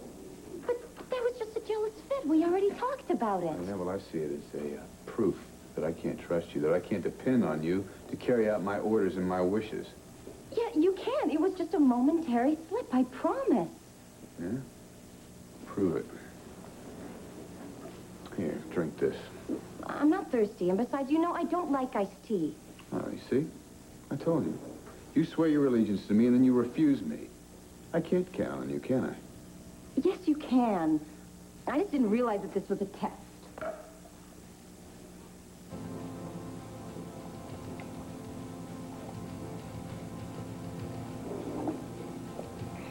Okay? That's very good. I'm sorry that I lost my temper with you. It's just that this assignment I have for you is so delicate and so touchy that I can't afford to have any doubts about you. Oh, Mitch, I will do anything you ask. Believe me, I will pass any test, I will forge any river, I will climb any mountain. Hey, Allison, you've made your point. Come sit down, okay? All right, here's what I want you to do. Go over to Lambview Hospital. Find Vicky Buchanan's doctor. What's his name? Balsam. Right, talk to him. I want you to get a part-time job, either with him or in pediatrics. If they don't have any job openings, I want you to volunteer in that department. Why? Allison, please. You want to get rid of me, don't you? You want me to go work at the hospital so... Allison! Look, that's not it. I have a reason. A very good reason. Because it's going to benefit our mission and us as a couple. All right? Just do it. Say yes or no. Yes. Yes, yes, yes. I'll do it. Now, that's my love. It just so happens that I like a drop or two of perfume on a lady. And you know, Dr. Balsam might like it too. Cassie usually has delightful taste in things. This isn't cologne. Usually make a habit of dropping by, certainly not twice in one day. Oh, we love it. Are you kidding? But I've had an idea. As I said earlier to Pete, I'm getting more and more concerned about Joy and Mitch and the power that he seems to be wielding in this community. And I remembered that a few years ago we did a series on cults, and I interviewed a deprogrammer for it. Now, he worked out of Los Angeles. I don't even know if he still works as a deprogrammer, but I I think it's worth a couple of phone calls, don't you? Well, that was the first thing we thought of, but the problem is getting her out of the Waterside Inn. We told you about the kidnapping attempt that didn't work. Yes, and I think that if either one of you went there, of course Mitch would be suspicious. Well, Connie is still there. You know that, and I'm sure he's watching her very closely. Yeah, so I thought that I would go to the Waterside Inn and try and lure Joy away from there on some pretense that we have yet to come up with. No, we can't let you do that. Your husband's risking his life. We're not going to let you do that. But I'm not going in there with the guns or threats. I'm a member of the press. He should be delighted to talk to me. No matter what you do, he's not going to let you simply waltz in there and take her out of the inn. Okay, that's why we have to come up with something very clever, some sort of diversion for Mitch. Maybe we can even think of a way to get him out of the hotel before I go. Okay, look, that works real good in theory, but I got to tell you, I'm nervous about it. He's a dangerous man, and we don't know what he might do. And it's not just you, it's the baby that you're risking, too. I have no intention of risking either one of us. Look, I'm sorry, I've got to run because I have a doctor's appointment, but it's something for us to think about, isn't it? All right. Look, do you want some company at the doctor's office? I'll go with you. Yeah, if you could stand something to eat and some shopping later. Huh? Oh, I would love that. I really would. Good. It'd give us a chance to talk about this some more, too, all right? This isn't cologne, it's tea. Tea in the perfume bottle? That doesn't make any sense. No, it doesn't make sense unless somebody has decided to snoop around here looking for drugs, and they think that I've drugged the tea. Mitch, do you think... Yeah, that's what I think, all right. Oh, after I trusted in her, she betrays me like this. I thought that she was believing in this mission the whole time she's been working for the police. What are you getting so angry about? I mean, say she takes the tea to the police to be analyzed. They're not going to find any drugs. We know you don't use them. You know, that is right. It's the principle of the thing, though. You think I'm angry at you, it's nothing compared to how angry I am at Cassie for betraying me like this. Yeah, well, I've been worried about her since the beginning. What's wrong with you? What's wrong with you? I don't know, I suddenly feel strange. I got freezing. Oh, great. Great. Another disciple with a cold body. Wait a second. How has she been doing this? I mean, how has Cassie been warding off my power? What are you going to do about it? I don't know, I gotta figure that out, but don't look so worried. I'm not gonna hurt her, I'm just gonna save her soul. Now, come on. I want you to make sure that one of my sermons is piped through the PA system, okay? Then you go on over to the hospital and carry out your assignment, and no questions.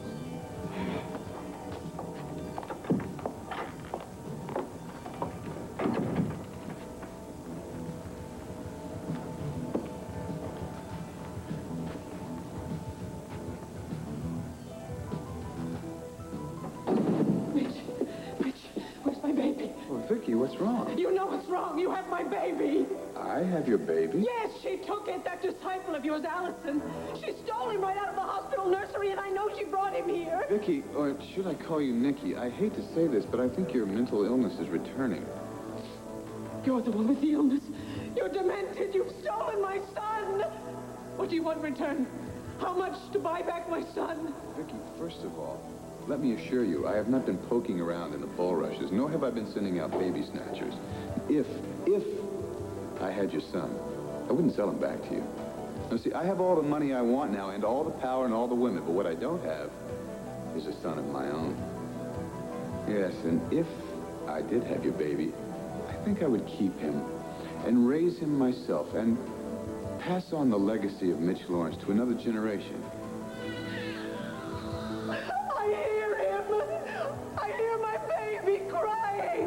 I'm sorry, you must be hearing things. There's no baby crying.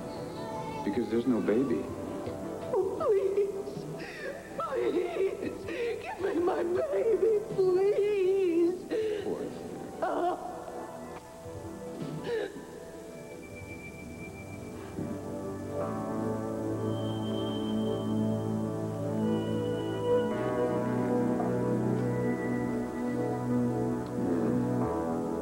Too clever for your own good, Cassie. No. But telling Brad is as bad as telling my parents. Look, he suspected that I might come over here. He threw a fit. I had to lie to him. You cannot tell him, Connie. Man, keeping this thing to myself is not going to be easy. Cassie, you've got to either make a move or stop this whole thing right now. I'm going to search his room. You see, I realize he trusts me now. I can take more chances. What if there aren't any drugs in his room? There will be. There will be. Believe me. He thinks he's all ready for the police to come here, but he won't be. What if he catches you with the drugs? Do you know what he could do to you? Yes. I realize my life is on the line. I'm not fooling myself. Now, you either have to get out of here or start yelling at me because people are going to get suspicious. I cannot walk out of here knowing what could happen to you. Connie, I'm so sorry that you don't understand the peaceful coexistence that we have here. But I'm sure that one day your soul will be saved. I have to go back to work now. May God be with you.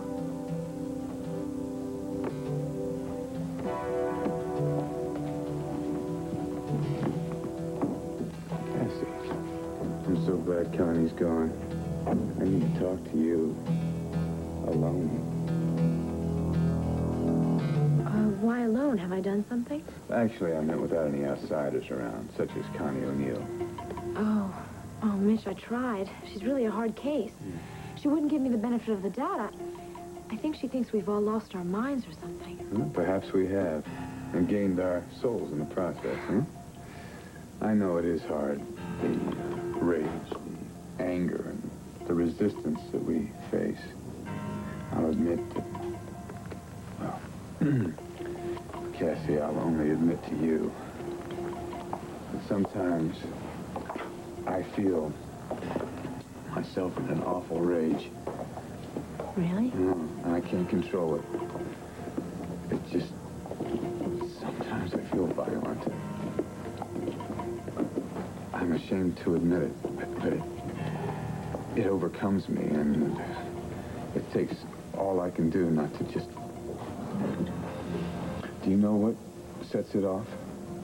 What? Dishonesty. I know that's ironic because I used to be the most dishonest fella around, right? But the thing is, I trust people anytime I can because I know that I am now worthy of their trust. And this family that I've gathered around me through great torment is my pride and my joy. It's what keeps me going. If I should learn that one of my family is not worthy of my trust, and indeed would betray me, well, at first it would crush my spirit, and then, please don't tell anyone this, I would be overcome by that rage I spoke of. And to be as honest with you as I claim to be, there have been times when I haven't been able to control myself. Cassie, even prayer has failed me. And that violent rage of the old Mitch Lawrence has won out.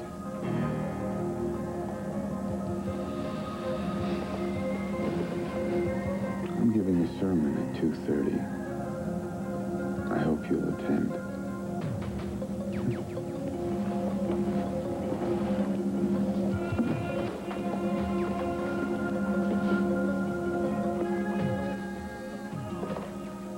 Yes, Alan. What? She is? Send her in.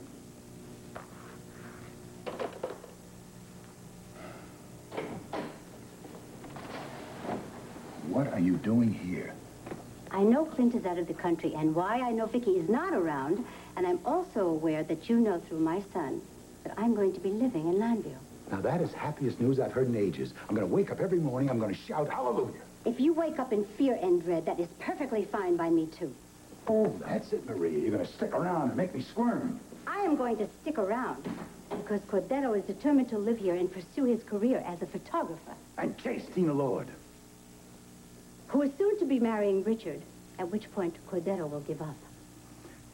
Maria, it is too dangerous for you two to be here. Clint is bound to find out. You know what, Mr. Big Shot? I don't care anymore. You don't care? No.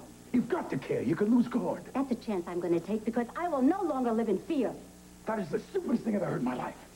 Tina finds out about this before she marries Richard. She dumps Richard, marries Cord instead. I find that hard to believe. She loves him. Tina marrying Richard for the Lord money. She finds out Cord has Buchanan money, no contest. You are the mother-in-law, the wicked witch of Landview. We both lose a son. Maria, don't give up. Think of some reason to go home and take Cord with you. I am through listening to you, you monster. I should have listened to my husband. My son is sensitive enough to understand why I've kept the secret from him. He will forgive me. Maria, Clint will not forgive me. Do you really suppose that breaks my heart, Asa? Oh, yes.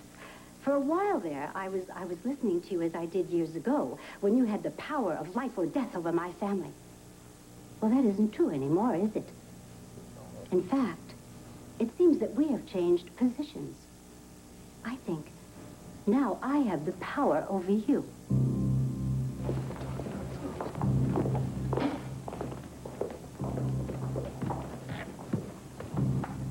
Kathy? Oh, hi, Joy. I don't suppose you got anywhere with Connie. Oh, no. But I'm still hoping that she will open up her heart to us all eventually. Yes. It's time for Mitch's sermon. Come on. Oh, I'll be there shortly. Go ahead. Okay. My devoted disciples, please be seated and bow your heads. I want you to close your eyes and listen carefully to my message. The subject today is loyalty. Loyalty and trust in the messenger. The messenger who is sent to save your soul. Soul.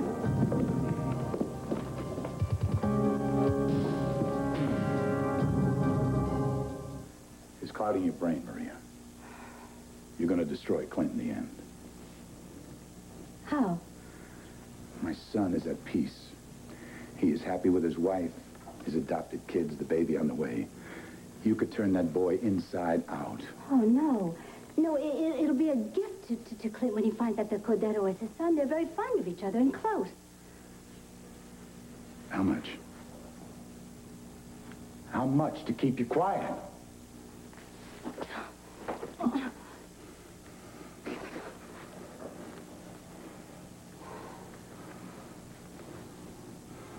My main motive is not revenge or to manipulate.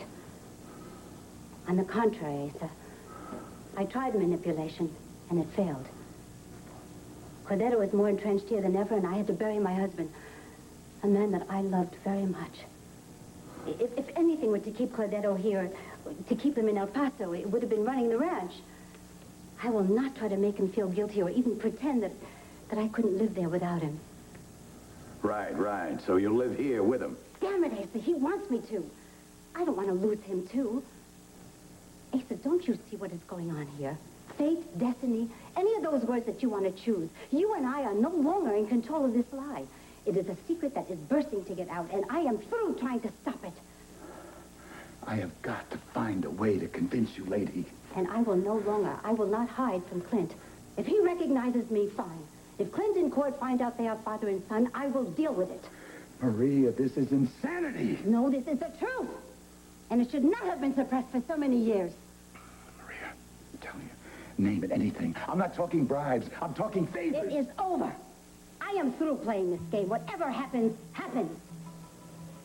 And I know one thing, Asa. I will still have my son's love.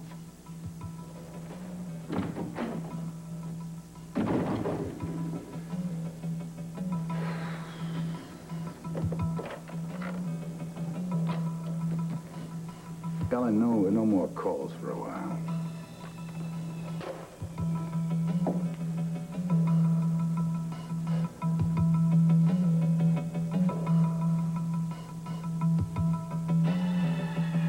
Of course, Dr. Balsam was running late. Name me one doctor who doesn't run late. That's a good point. You know, I think that after Bo gets home within a little time, I'm going to be spending a lot of time waiting in the doctor's room. Oh, Dee Dee, I can't wait for that. And I'm glad to see you thinking positively about Bo. Well, you know, I really can't believe that those two brothers wouldn't come through this. They share a very special sense of love and loyalty between them, don't they? Sure do. I mean, that child is so important to him, and his brother needs him, and he takes off to Vietnam without thinking twice. Mm-hmm. You know, it would be great if Joy was home by the time they got back. Well, I still think I have a viable plan. Well, yeah, it is, but, I mean, we still have to find out a way to divert Mitch. Well, I've been giving that some thought, too. If it smells of money, Mitch will go racing out of that hotel. Dorian, we could use Dorian as bait. No, she's at a convention in Atlantic City. Besides, he doesn't trust Dorian. Cassie. She's dying to help. That's something to think about, but why would Cassie give him money? Good question. You know what? Why don't I call her and see if she's interested before we go any further, okay? All right. Of course, if Connie's successful today, We're then... doing this for nothing. Right. I wish. I'll be right back. Okay.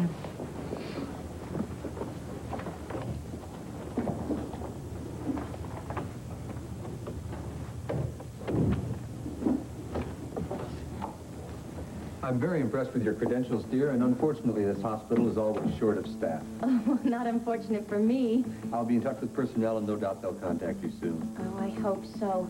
I just love babies. And if I could have a job at this hospital, well, it would just be so fulfilling.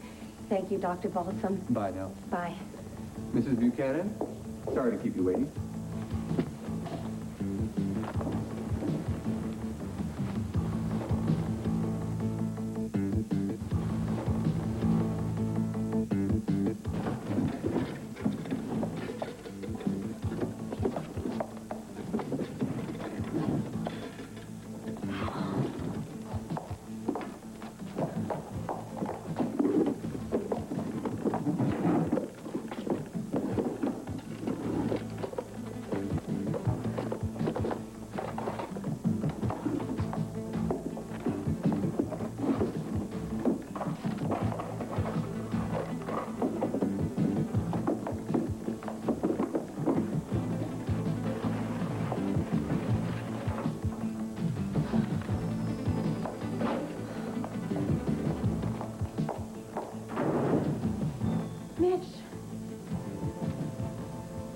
doing here?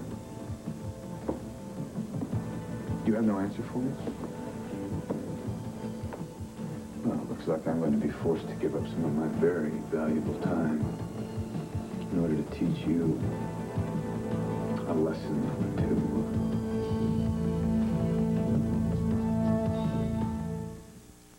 Hey, Herb. Thanks for coming by. Please, sit down. It sounded like a three-alarm fire. What do you want to talk about? You know what I want to talk about? I want to know why you're not bringing charges against Bart Barron for drugging his horses and mine, and for ordering his jockey to murder mine. We've been through this. Now, I've had Bart Barron under a microscope. We've investigated him, we've investigated his race, and we've come up with nothing. I can't go before a grand jury without evidence. So you're just going to let him walk away scot-free? Well, unless you can come up with something. Hey, you're the DA, not me. That's right. And right now I've got my hands full looking for a way to nail Mitch Lawrence. I want to know what you're doing, sneaking around in my suite. Oh, I was just about to leave. No, listen, you're not going anywhere until you tell me what you're up to. I always have. So you better have a damn good reason for being here. I do. I was going to surprise you. I mean, I was thinking that it would be a nice surprise, but when you came in here and you were so angry, I was terrified that maybe I had offended you. Maybe I should have waited downstairs or something. Just what is this little surprise? I was going to leave you a note. Oh. Yeah. What about? A surprise, a donation, a surprise donation. Surprise donation, huh?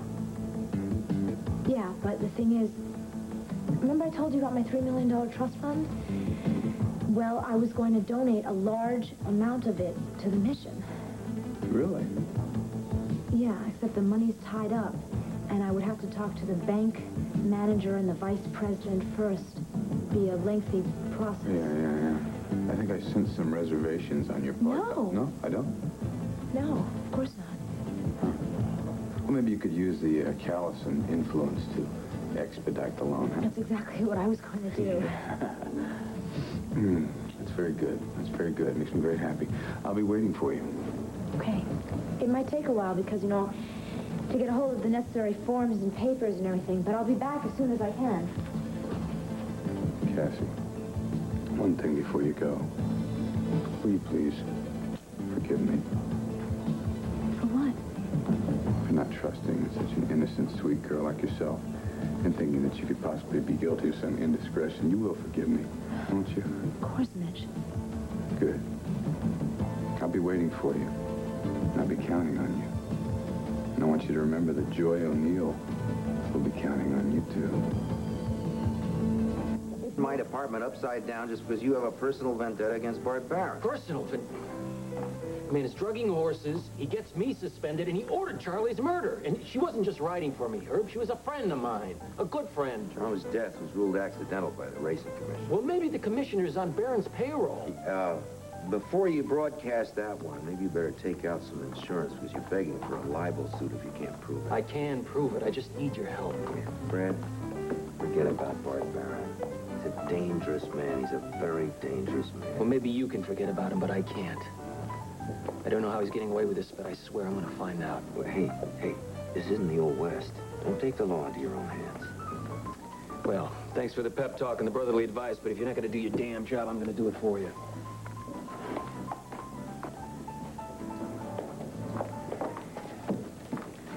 Cord, I ran into Tina earlier. We had a talk. I thought you two weren't on speaking terms after Paul's funeral. Well, you know, I realized that I've been a bit unfair to her. She seemed like a very sincere young woman. Uh-huh. Really, she seemed rather nice. Ma, who do you think you're trying to kid here?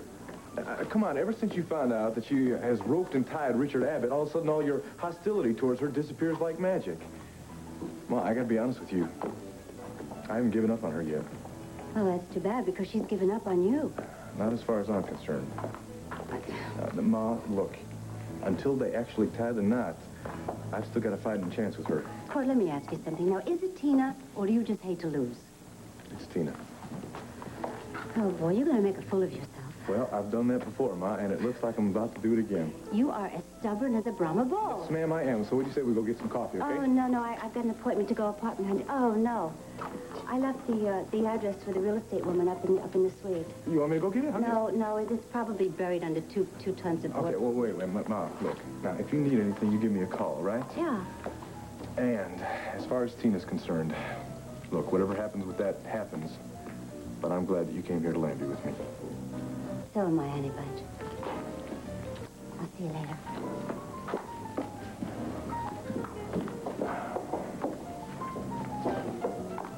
Well, I'm glad I ran into you, Tina. Look, if you're waiting for me, you're wasting your No, time. as a matter of fact, I came here to see my mom because you're going to be thrilled to know that she and I have moved here to Landview.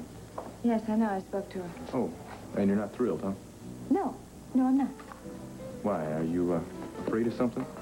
Or maybe someone? Look, let's not get into this again, okay? I really have to go. Tina, why do you keep running away from me, huh? Would you let go of me, please? Oh, look what we have here. The knight in shining armor, all hot to save the fair young maiden, huh? Tina, would you give me a minute alone with Cord? Richard, please, let's not the two of you start anything here, okay? Oh, there's already trouble between us. Right, Cord? Now, if you want to stay, you might as well hear what I have to say. Now, I am sick and tired of stumbling on these little scenes where I find you forcing yourself on my fiancée. Richard, please! No, I've had all that I can take.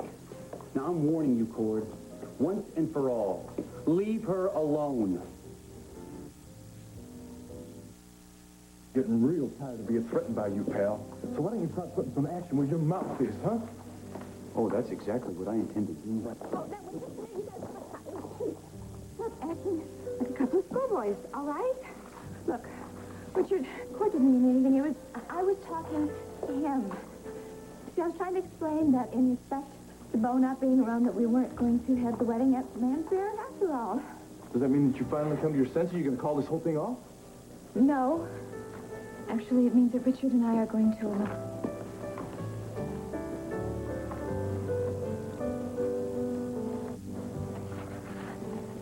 Yeah, well, you'll have to excuse me if I can't find it in my heart to congratulate you two. Because I think you're both making a hell of a mistake. If the lady will excuse me.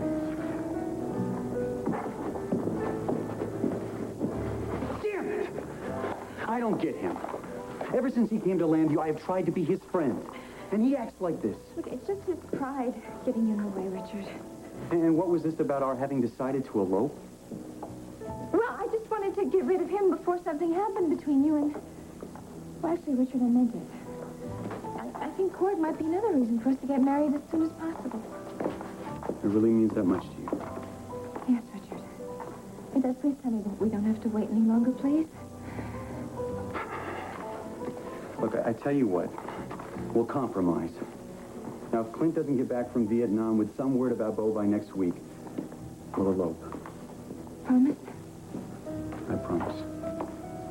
Oh, Richard. Give her a couple of laps, Willie.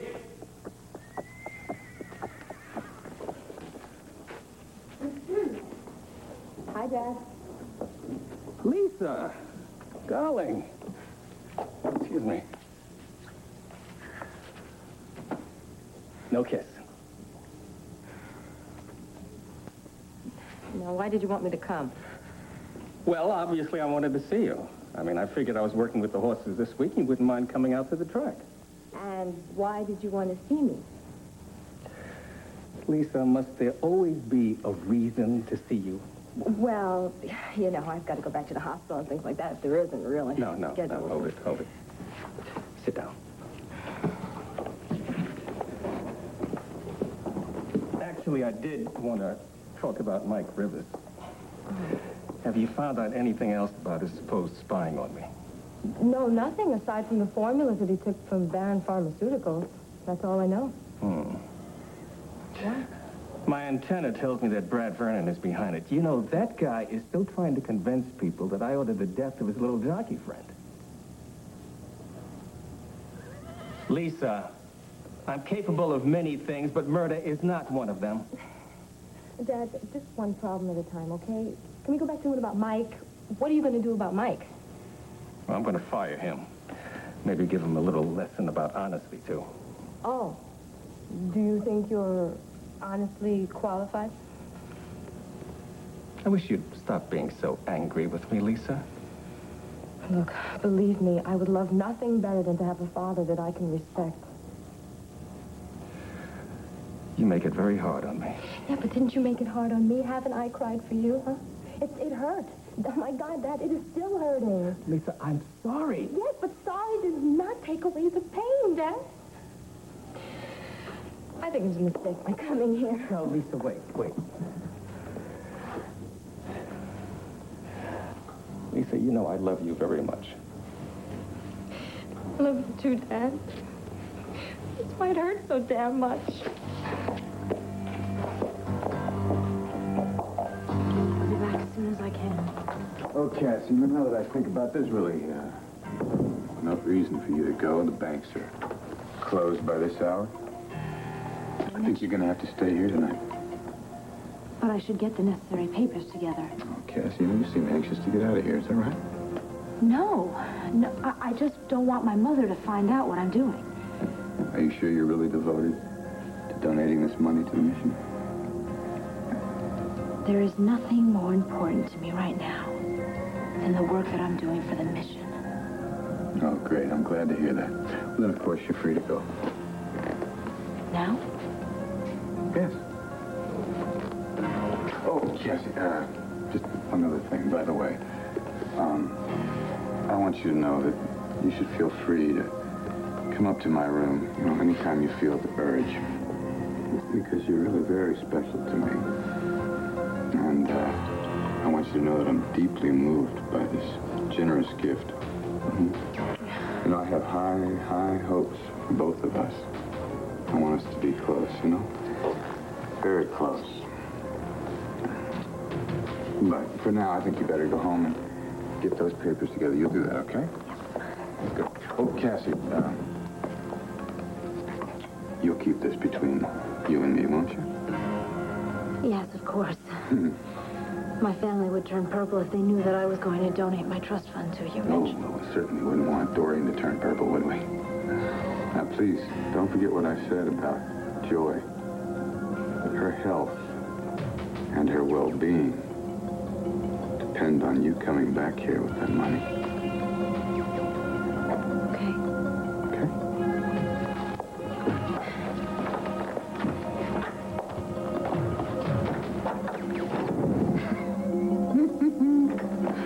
Ah, boy.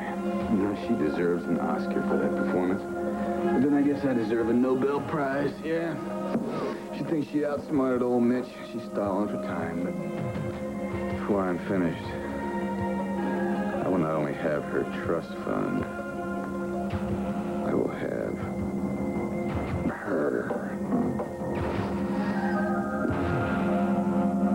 I was so worried about you. Are you all right? Yeah, I'm fine. May I do anything for you? No, I'm fine right now. Oh, thank you. How's Joy? Oh, I am scared to death, Connie. I mean, she is still being drugged and she is under Mitch's spell. Did you find out where he's hiding the drugs? I was searching in his room and he caught me. Oh, my God. What did you do? Well, I tried to get out of it by offering him a donation from my trust fund. Now I've got to negotiate it tomorrow. How are you going to get out of that one? I don't know yet. You know, if you put the money within a foot of his nose, he's like a hungry shark. Look, I'm willing to risk anything if I'm going to get Joy out of there. Besides, once we get the drugs, he'll be back in prison right away. You know Mitch will be watching you, Cassie. Well, he thinks I'm drugged. He doesn't know that I'm taking the antidote. This is dangerous, Cassie. You have to stop this. I can't stop it now. You know, if I wanted to, I could stop you. Brad's coming over here in a little while, and if Connie, he finds out the kind please, you can't tell him. I'm Joy's only hope. Here he is. There he is. Please don't tell him, okay? We're just doing that anymore. Well, here are two of my favorite ladies. Hi. Now, what are we whispering about? We're girl talk. We were just talking about Dorian's hot romance with John Russell. All right, thanks, Connie, for helping me out. And Sure. I'll see you soon, okay? Okay. Bye. Bye. Bye. So, What are you trying to hide? What makes you think I'm trying to hide something? When I came over here, the two of you looked like you were planning to rob a bank or something, so... Come on, don't give me that innocent look. You're hiding something important, and I want to know what it is.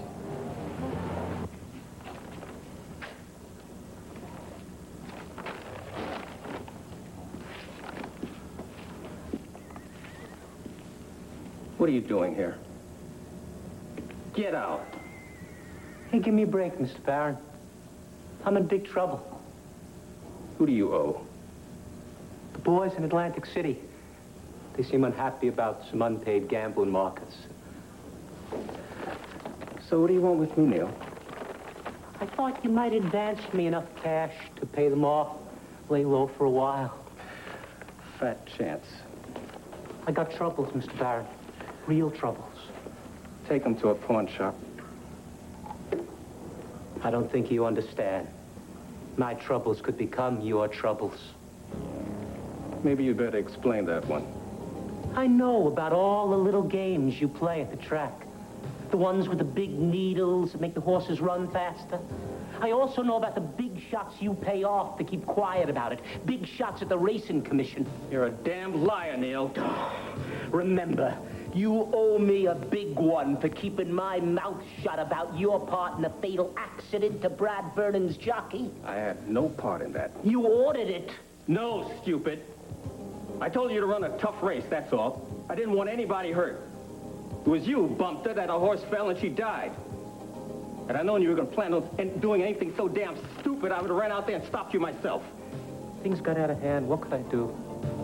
Let me tell you something, Neil. And I want you to listen real hard because I don't intend to repeat it. One, if it's up to me, you're not going to ride any of my horses or anybody else's for the rest of your life.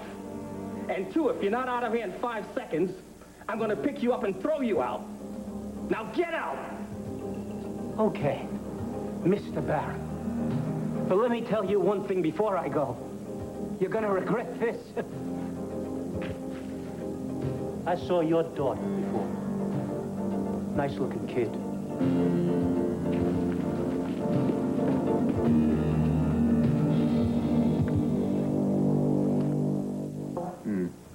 Well, I'm very well aware there's been some grumbling about the austerity budget the disciples have been living under, but you can tell them that I'm on the verge of getting a major contribution to the mission. We can all look forward to better days. Well, do you mind if I ask who our benefactor is? Not at all. Cassie Callison has finally seen the light. She's agreed to share her massive wealth with the less fortunate. Oh, I know that pouty look on your face, Allison. What is it? Oh, well, I was just wondering what went on in this room to encourage her to be so generous. Jealousy again, hmm? How many times have I told you that you must purge yourself of this base envy? I can't help it. I hate the way you undress her with your eyes. Allison, it's just your imagination. She means nothing to me except what she can do for the cause. Then why do you give her so much special attention? Because she's a new member here, and frankly, she's got a lot of money that can help our work. she's prettier than I am. Not at all. No, no. She's a divorced woman. She's just like her mother. She's a woman of the world. Both of them are scarred. Scarred forever by their sins, whereas you, Allison, oh, you are so sweet and so innocent and so lovely. Now, how do you think I could be with a woman like that when I've got you to love me? You do love me, don't you, Allison? Oh, yes, Mitch. With all my heart. Good, good, good. Now, I want you to get to all those disciples and tell them about this donation. I'm sure their spirits need buoying, and also, we'll help in their fund gathering. Can't I stay with you a while? I mean, since I'm going to be working at the hospital, we won't see much of each other. Well, you know, Allison, I'd like nothing better, but I have a pressing engagement to run in. With Cassie? No, not with Cassie. Actually, it's with the owner of this fine establishment. I'm about to buy this place very soon. But it would cost a fortune. That's exactly what I intend to have. Yeah, I plan to give that man an offer he won't be able to refuse, and then this town will really sit up and pay attention to Mitch Lawrence.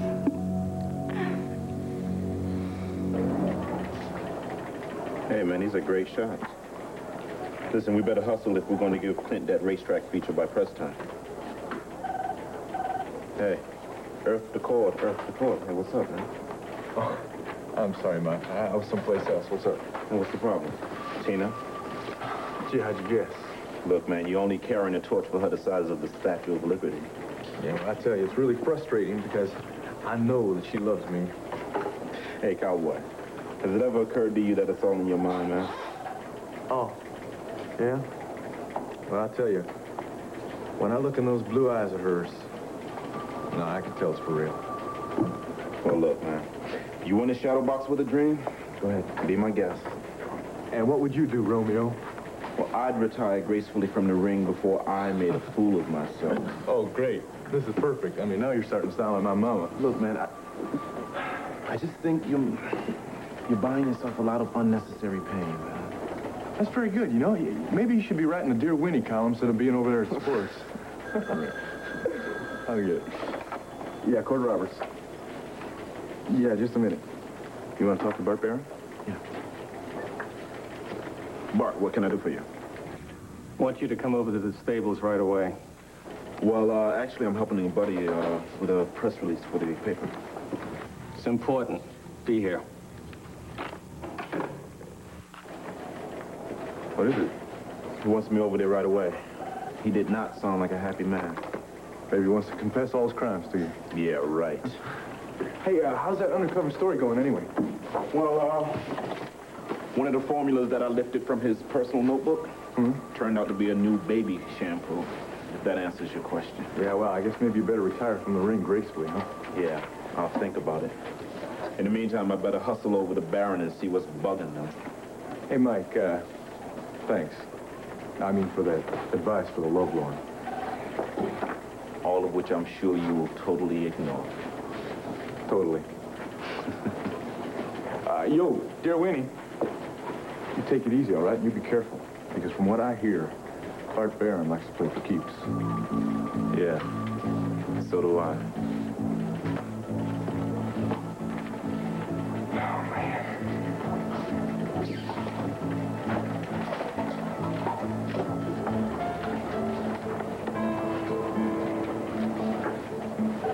Cord,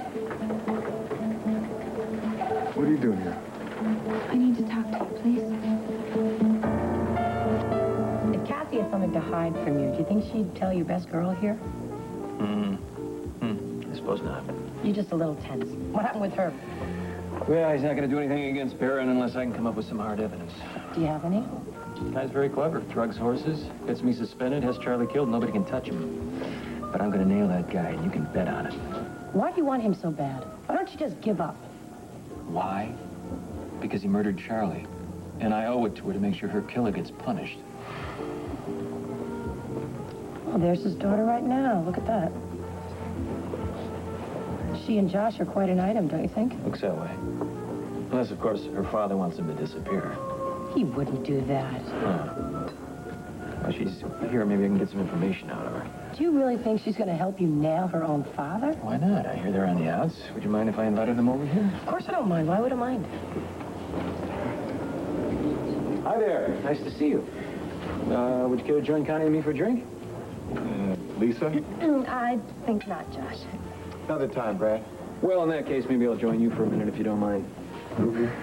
What is it you want, Brad? Well, now that you mentioned it, I'd like to get some information on your father. I know that you're having a few problems with him. I wonder if you could shed a little light on the problems I'm having. Oh, so I can help your campaign to send him to jail? Is that it? He's responsible for Charlie's death. Look, my father may be many things, but he is not a murderer, all right? Tell that to my dead jockey. Now, wait. Get lost, please, Brad. Lisa, you know he's drugging his horses. I said get lost. You're not welcome here. Just a second, fella. This is between the lady and me, all right? It's between you and me now. Josh, it's all right. Just take me home, please. It's all right. We have a dinner date. I've suddenly lost my appetite. I'll go. I'm sorry you feel this way, Lisa. Yes, well, I do. As for your little flunky Mike, tell him he's wasting his time also, because my father's been on to him for a long time now. In fact, Dad told me he's going to straighten him out. Today. Let's go.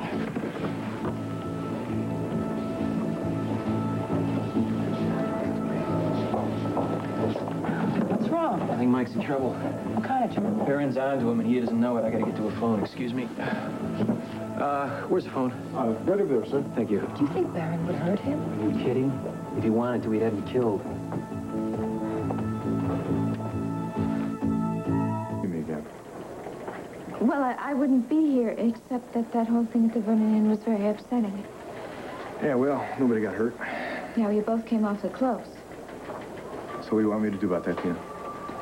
I want you to promise that you're not going to challenge Richard again.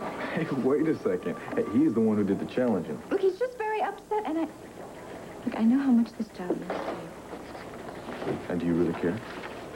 Yes. Yes, I care. I don't want you to hurt your whole future. Tina, where I come from, that kind of care and that kind of concern means only one thing. You love me. Just admit it. You know, you are the most infuriating man I have ever met. You twist all my words into exactly what you want them to mean. Am I wrong? Yes, you are wrong. Yes, you are. I don't love you. I don't want you. I don't need you. And stop torturing me.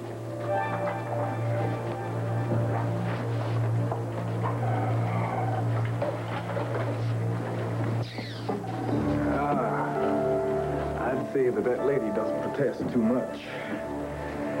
Hang in there, cowboy. It's not over yet.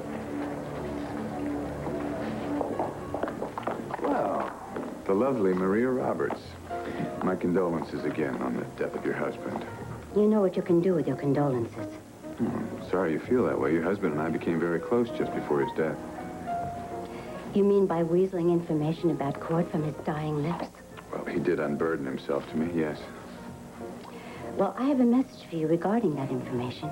You could forget about using it as blackmail against Asa Buchanan. Oh, Mrs. Roberts, you're doing me an injustice. I'm sure if we sat down and talked quietly, you'd see I mean to blackmail no one, and I had nothing to do with your husband's death. Do you think I am one of those sweet little followers? To me, you are nothing but a killer. Now get out of my way.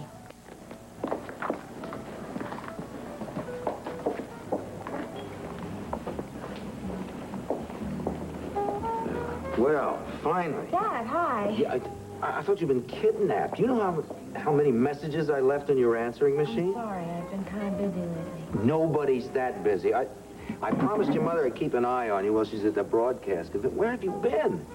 I've been around. You know, you're in there. You've been around. Am I supposed to believe that? All right, Mr. District Attorney, what do you want to know? I want to know where you've been. Well, I've been kind of seeing this guy. Well, well, I mean, that would change Are you things. satisfied? Who is he? I really don't think I should say, because it hasn't progressed enough for words. He isn't married, is he? No. I'm not having an affair, if that's what you're worried about. Wait, why don't you bring him around? Because I don't want everybody to get the wrong idea. I mean, I want to make sure that it's more than just infatuation before everybody blows it out of proportion. Oh, I see. Well, I guess I feel relieved about that. I mean, I just couldn't imagine why you weren't around your apartment. Dad, I'm a grown woman now. I think I can take care of myself. You don't have to worry. All I'm worried about is that you stay away from Mitch Lawrence. Promise me you will. I promise.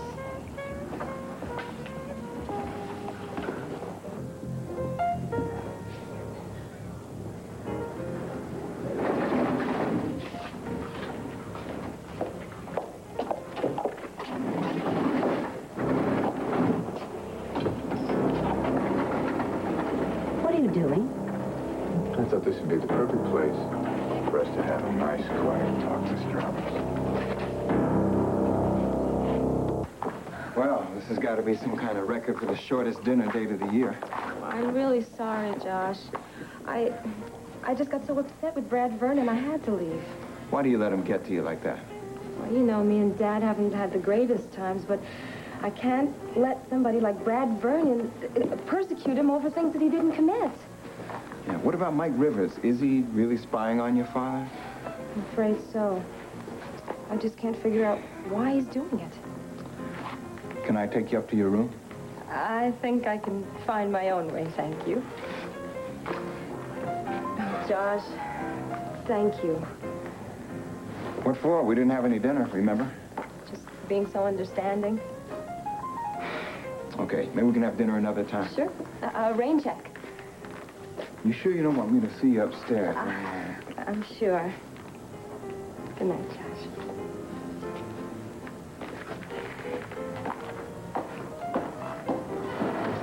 Oh, you startled me. I'm Neil. I used to ride for your father. Yes, I know who you are. You bumped Charlie, right? Can I have a word with you? I really don't have anything to say to you. I think you do. One word, one sound, and you're dead. Understand? Now, I'm going to leave here nice and quiet, like two old friends. Move. Maria, did you convince her not to spill the beans to Cord? No, Ace, I'm afraid it didn't. What'd she say?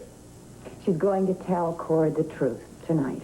Oh. Honey, I'm sorry. I know how this upsets you. Upset? Pamela, I am ready to go into orbit. This is the end between Clint and me. Maybe she'll change her mind. No, not that lady. Then we can think of some other way just to get to her, right?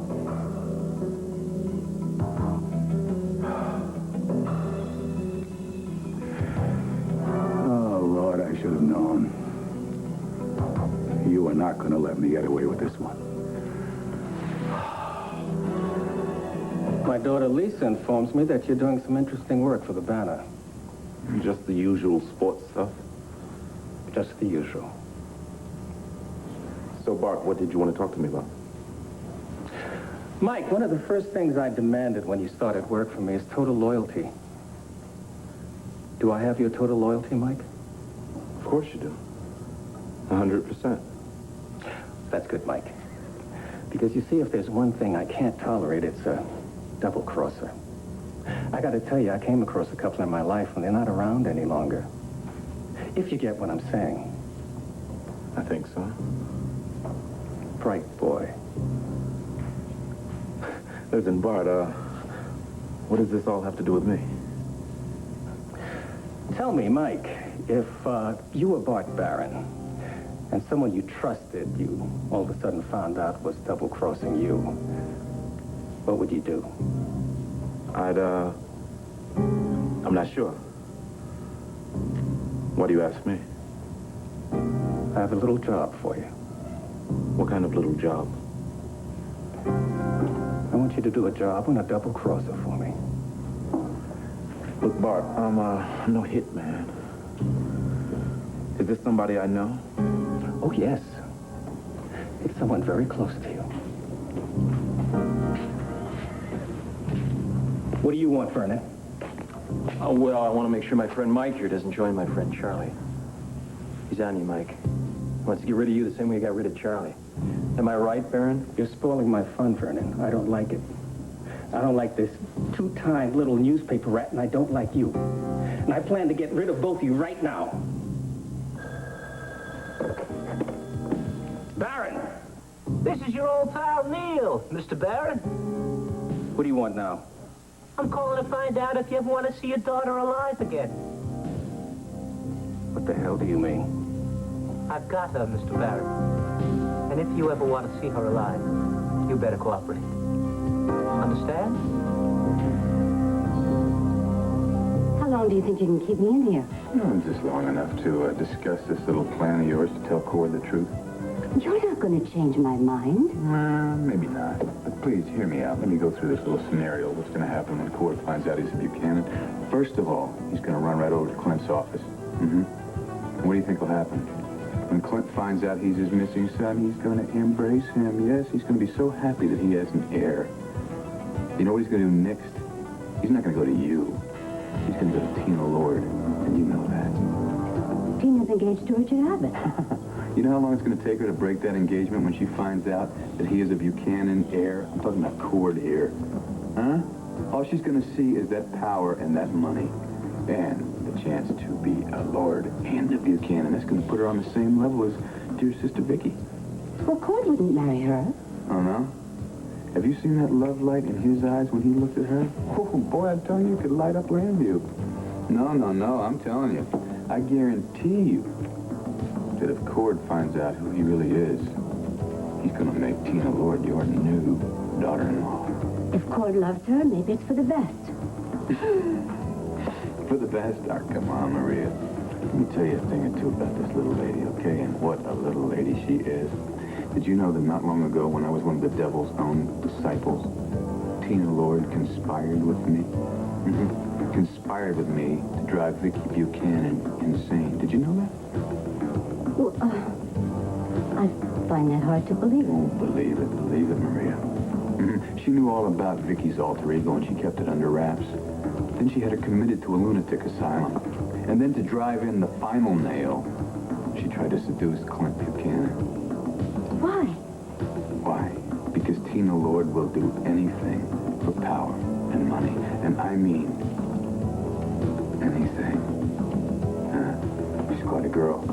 Just the sort you want to have for your son, huh?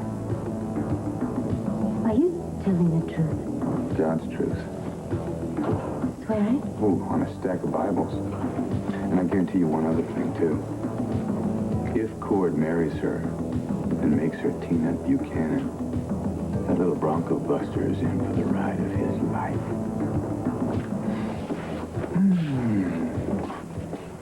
Going down?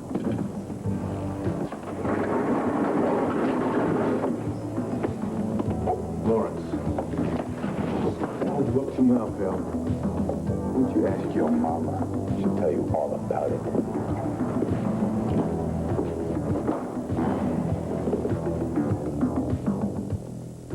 Think about those things. Because there's no sense pretending they're not going to happen.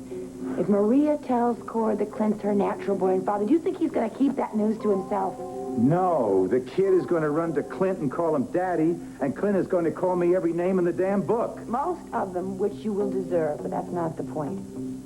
When Clint finds out he has a son, Asa, a son you've kept from him all those years, do you know what's going to happen? I know what's going to happen. The love that Clint and I share as father and son is gone in a flash. Honey, you've got to soften that blow. You can't let Cord be the one to tell Clint. Pamela, even if I wanted to do what you want me to do, I can't. Clint is knee-deep in some swamp in Vietnam looking for his brother. There's no way I can go and confess to. All right, then get the next best thing. Get the person that Clint listens to the most, the woman he loves the best in the whole world. Asa, you've got to tell Vicky. Son, nothing happened. Come on, Ma, please. No more little white lies. Now, I know that you weren't just sitting in there having a nice little chat with Mitch Lawrence. Cord, I am so sorry that you have become so suspicious. He wanted something from you, didn't he? No. Ma, you look at me straight in the eye and you tell me the truth. I want an honest answer to an honest question. Now, what the hell have you been keeping from me? You're bluffing. Then call my bluff. All you have to lose is your daughter. All right, what do you want? You know the old abandoned stables at the edge of the track? I'm planning to be there, say, around 9 p.m. Oh, and don't leave home without cash. $50,000 should do nicely. Anything else? Yeah, come alone. If you try to contact the cops and play one of their cute little games. I don't even know if I can raise that much cash so quickly. You'll raise it, or you'll be digging a grave for that daughter of yours.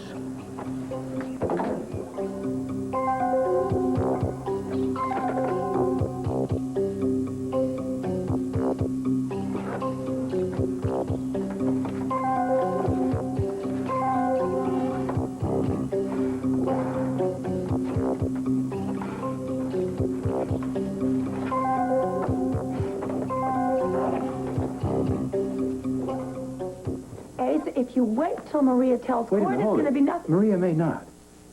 Just because she told you she's going to confess to Cord, when she sees that boy face to face. Maria is going to start a brand new life here in Landview. She doesn't want to start it based on a lie. That's why she's going to tell Cord the whole story tonight. What have you become, Maria Roberts' official mouthpiece?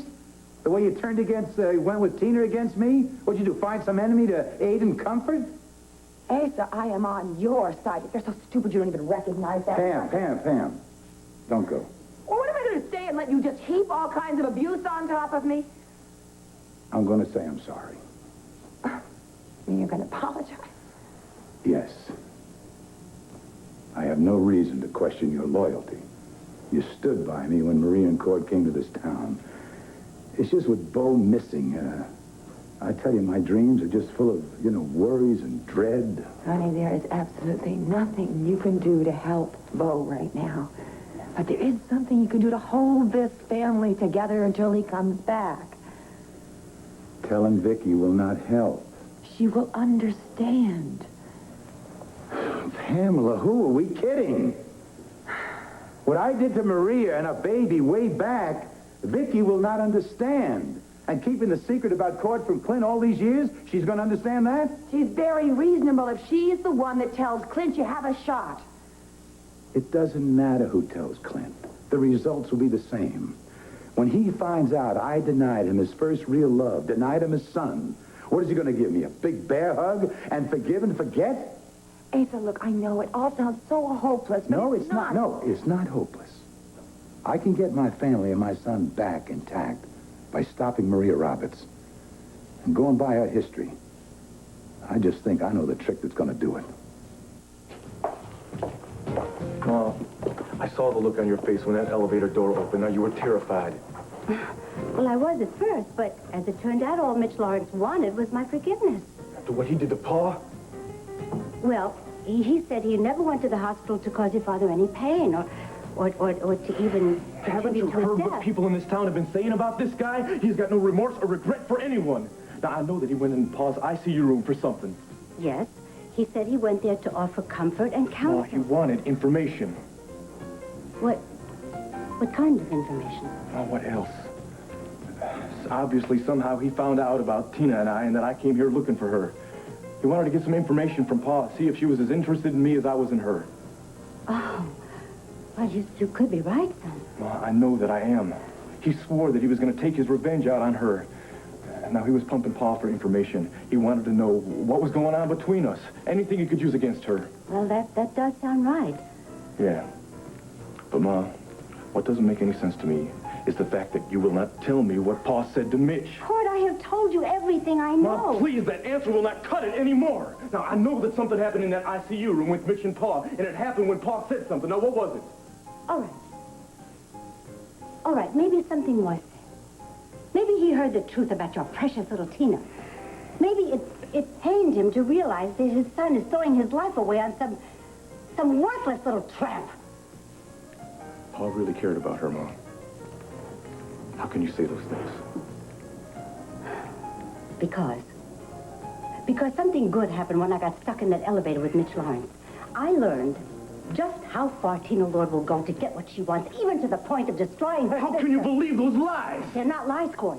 He detailed every little crime, every little impulse that she possessed. The man is a criminal, Ma. He is the one with evil impulses, all right? Now, what happened to you there, huh? Did he sell you one of his flowers? Are you one of his latest, greatest converts? Son, That's right, Ma. I am your son. I am your son. And you're going to take the word of a convicted killer over mine. Well, fine, all right? Cord! Sounds like somebody just tried to reach out and touch you, Baron. Who was that? Just a minor business detail, nothing for you to worry about. Then why are you worried, that is? I don't have to answer to either one of you guys. Now get the hell out of here before I throw you out. When are you going to wise up? What do we have to do, calling the cops? No, don't call the police. He might kill her. Her? You mean Lisa, don't you? No, I never said. You didn't have to. Look, I heard enough of that conversation to know someone's holding a gun to your head. Only it's really Lisa, isn't it? That true, Baron? I've done nothing wrong. Let me tell you something, Bart. Now, I'd be happy to let you drown in your own mess, but I am not, repeat, am not going to let you drag Lisa down with you. Now, if you want to save your daughter's life, you better stop messing around and level with us, man. And I mean, like, right now. And how are you doing? You gonna be a good girl? All right. Then we can do without this, huh? Very funny. Only the joke's on you, baby. This is the old abandoned part of the track. You can yell for hours, nobody's gonna hear you. What did you think I was going to do? Just sit here and wait for you to kill me? Who says push has come to shove, huh? Your old man is as good at taking orders as he is at giving them. You'll be out of here tonight. What kind of orders? We just established the ground rules, baby. All you have to do is sit, wait, and another thing. You might pray that your old man loves you more than he loves his money.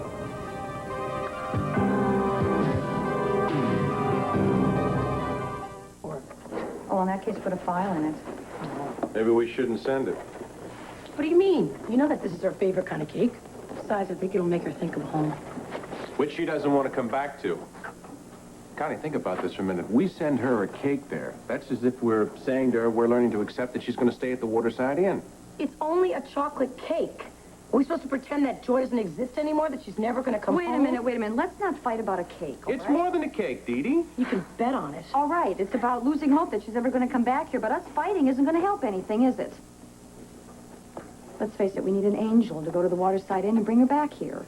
Great, let's go to the phone book and ask for renting angels. Well, I think I may have one that can help out. Well, actually, this really isn't a time for joking. I'm not joking. I was talking to Vicky, and I think she does have somebody who can help us. Look, stop playing games and tell us what's happened to her. All right. She's been kidnapped. It wasn't my fault. Yeah, right. Somebody just decided to grab her, huh? His name's Neil Simpson. He's one of my jockeys.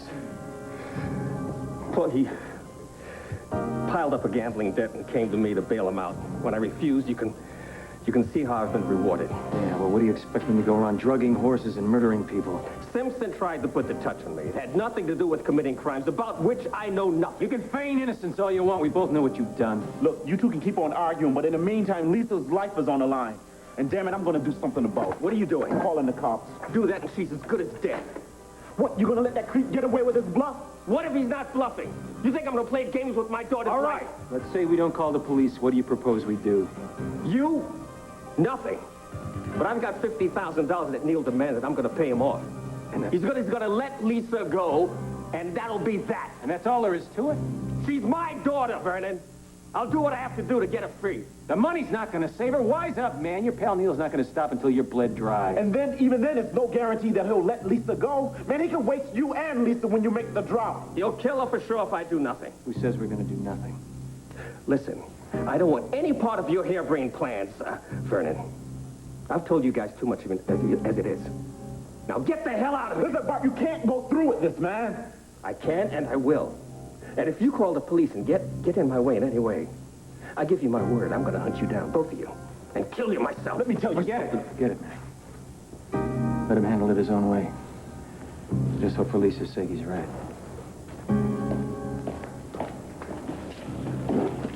Man, what are you doing? You know if he goes through with Man, you he's terrified. We're just going to have to do his thinking for him. You mean? We're going to stick the Baron like a saddle to a thoroughbred. He's coming. Let's go.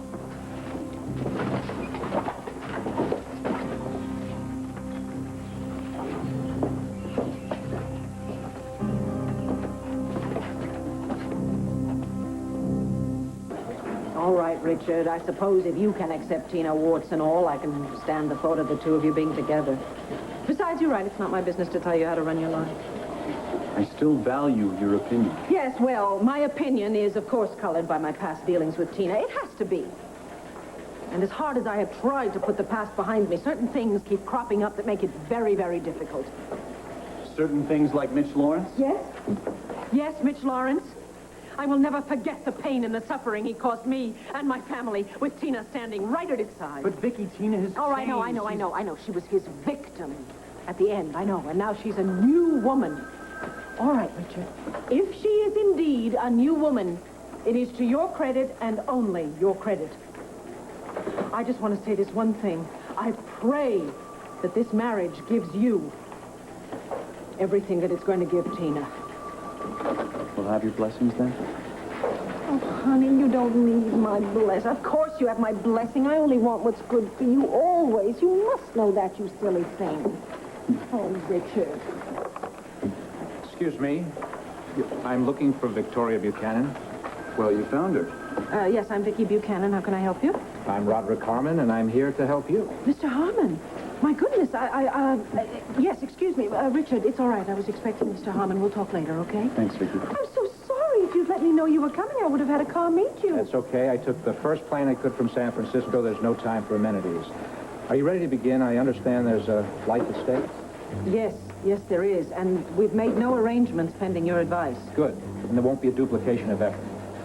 Mrs. Buchanan, we're about to embark on a very delicate mission. Yes, I'm aware of the risks. Let's go to my office, shall we? Pete O'Neill is aware of them, too, and he's very anxious to meet you, so we'll go right over there, if that's all right. A professional deprogrammer? Yeah, Vicki was telling us about him. Yeah, his name is Roderick Harmon. His credentials are impeccable. Has he been able to help a lot of young kids? Quite a few, but that doesn't really guarantee us any success. All we want is hope. This is the only bit that we've got. And when is he getting here? And what exactly does a deprogrammer do? I don't know, maybe that's him now.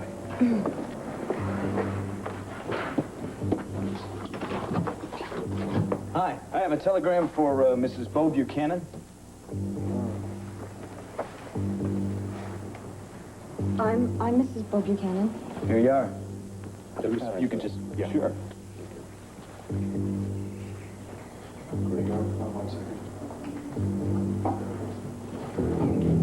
Thank you. Well, aren't you going to open it? Well, I'm almost afraid to. It's kind of like Russian roulette, isn't it? I could say anything. I could even say that he's not... Dee, don't even think that. Bo is alive. Well, he is in my heart if I don't open this. Come on, dude, look. Whatever it is, you got the strength to deal with it.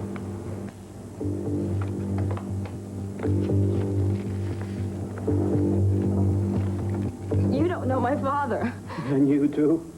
Baby, I could tell you things about your old man. I know he's ruthless. Too ruthless to be playing games with a common thug like you. What are you saying? I'm saying that you're not going to get your money. You're going to get an army. He's going to bring a whole army of cops, led by his special dear friend, Captain Ed Hall.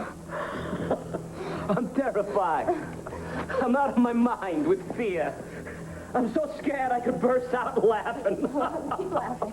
Don't say I didn't warn you, because when my father comes... Baby, your old man ain't gonna bring any cops. Not if he wants to preserve his spotless reputation. He knows I could put the finger on him good. You don't have anything on my father. You call drugging horses, killing jockeys, nothing? You're lying. My father never killed anybody in his life. Yeah? Who do you think you are? You're right. Your father's too gentlemanly for that. That's why he paid me to do it for him. I don't believe you. My father may not be a saint, but he'd never resort to being a murderer. Oh, yeah? Then I guess he'd never resort to creating a drug that makes horses run extra fast, huh? A drug that can't be traced. You're making it up. You're just saying that to throw the guilt off yourself. Hey, there's plenty of guilt to go around, baby. When a jockey named Charlie found out about your daddy's scam, she was ready to spoil his big plans. That's why he told me to bump her at the rail, bump her off, you might say. No! But he didn't pay me for services rendered. Thought he'd go on drugging up his nags, winning, playing buddy-buddy with the big wigs at the track. Stop it! I'm not going to hear you anymore! Oh, but you will hear, baby. You'll hear what your father does to people he finds expendable. People like me, like you, maybe. No, I'm not going to listen! Maybe that's what's got you, huh, Lisa? Maybe you're worried that he will put his money before his own kid. Oh, that would be a shame, a terrible shame. Stop it, please. Please stop lying to me. Well, they're not lies, are they, Lisa? I can see it in your eyes. You know it's true, all of it. You know the same about Baron I do. And you know he's capable of anything. Now let's stop by the video store and we hung got a couple films. Your favorites, Mr. Roberts, Calamity Jane. Thought we might go into the den and smooch a little. You are going to have to watch them for the both of us. I have some business to finish. Honey, if you think you're going to stop worrying about your family by starting to worry about your business, it is just not going to I made a scheduled appointment for 6 o'clock. I can't cancel it now.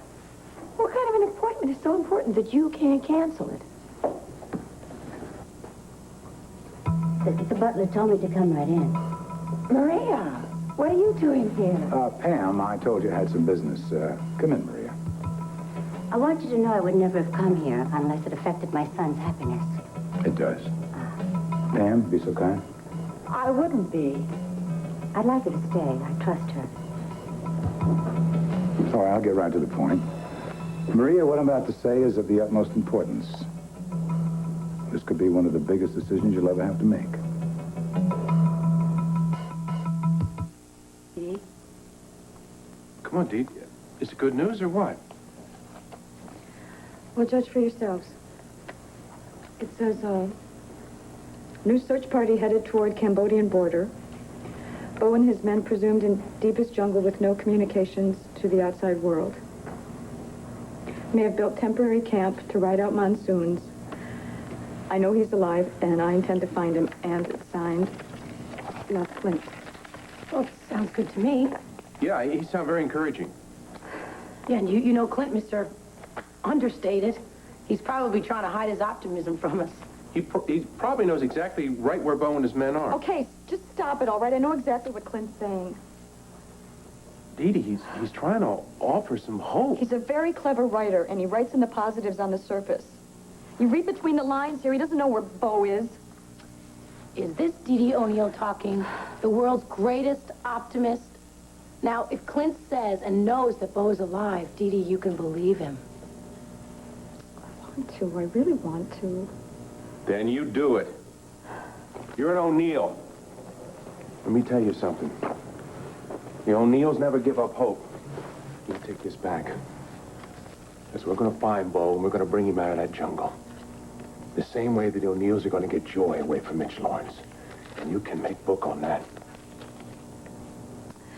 I think I just lost my title as the world's greatest optimist. I think you win.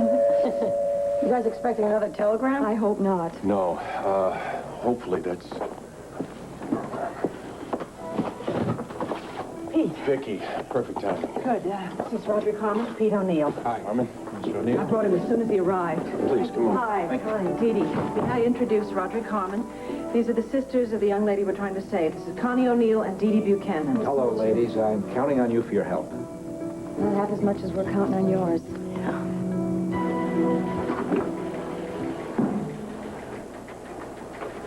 Yeah, you want to see me? Yeah, I've been looking at the layout for the Sunday feature. I like the idea behind it. It's the execution that leaves something to be desired. I guess it depends on how you look at it, huh? Might be real hard to be objective when you've got a grudge against the guy who took the pictures. Well, I could say it's hard to take good pictures when all you think about is another man's fiancée. Look, I don't let anything, I mean anything, interfere with my work. Neither do I. So when I tell you this photo layout isn't up to your usual standards, I mean just that and nothing more.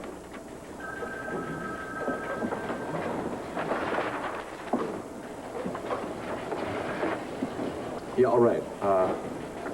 Maybe I didn't put the time in this that I should have. But I don't want you assuming that every time I mess up, it's because of Tina. Everyone is entitled to an off day, you know? You're right. Next time I won't assume anything. But that works both ways, Cord. Don't assume every time I question your work, it's because of Tina. Yeah. Well, don't pretend that you like having me around knowing how I feel about her. I can live with it. The question is, can you? I told you nothing interferes with my work. Not even knowing that we're getting married? But why don't we just stick to this layout, all right? Cord, sooner or later, you're going to have to face this. And then we can get back to our work here at the Banner, and you can get on with the rest of your life. I'm going to rework this thing, all right? I'll put some new pictures in it, and then you'll see it when I'm finished. Cord, did you hear a word I said?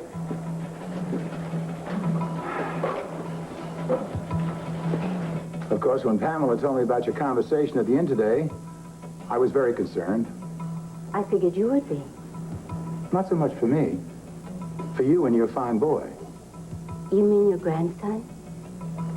You're going to have to admit, Maria, that if you tell Cord Clint is his father, there are going to be strong repercussions. Yes, particularly when he finds out that you've known about it all this time. Yes, I will have to answer some strong questions. Well, I guess it seems long enough to, not to postpone the inevitable. Yeah, what? No, I'm sorry, darling. Now, go ahead. I'm sorry. As Pam and I were talking before, I'd like to wipe our slate clean. I'd like to live in peace and harmony with you and your boy. You would? Yes, if you want to live in Landview to be near your boy,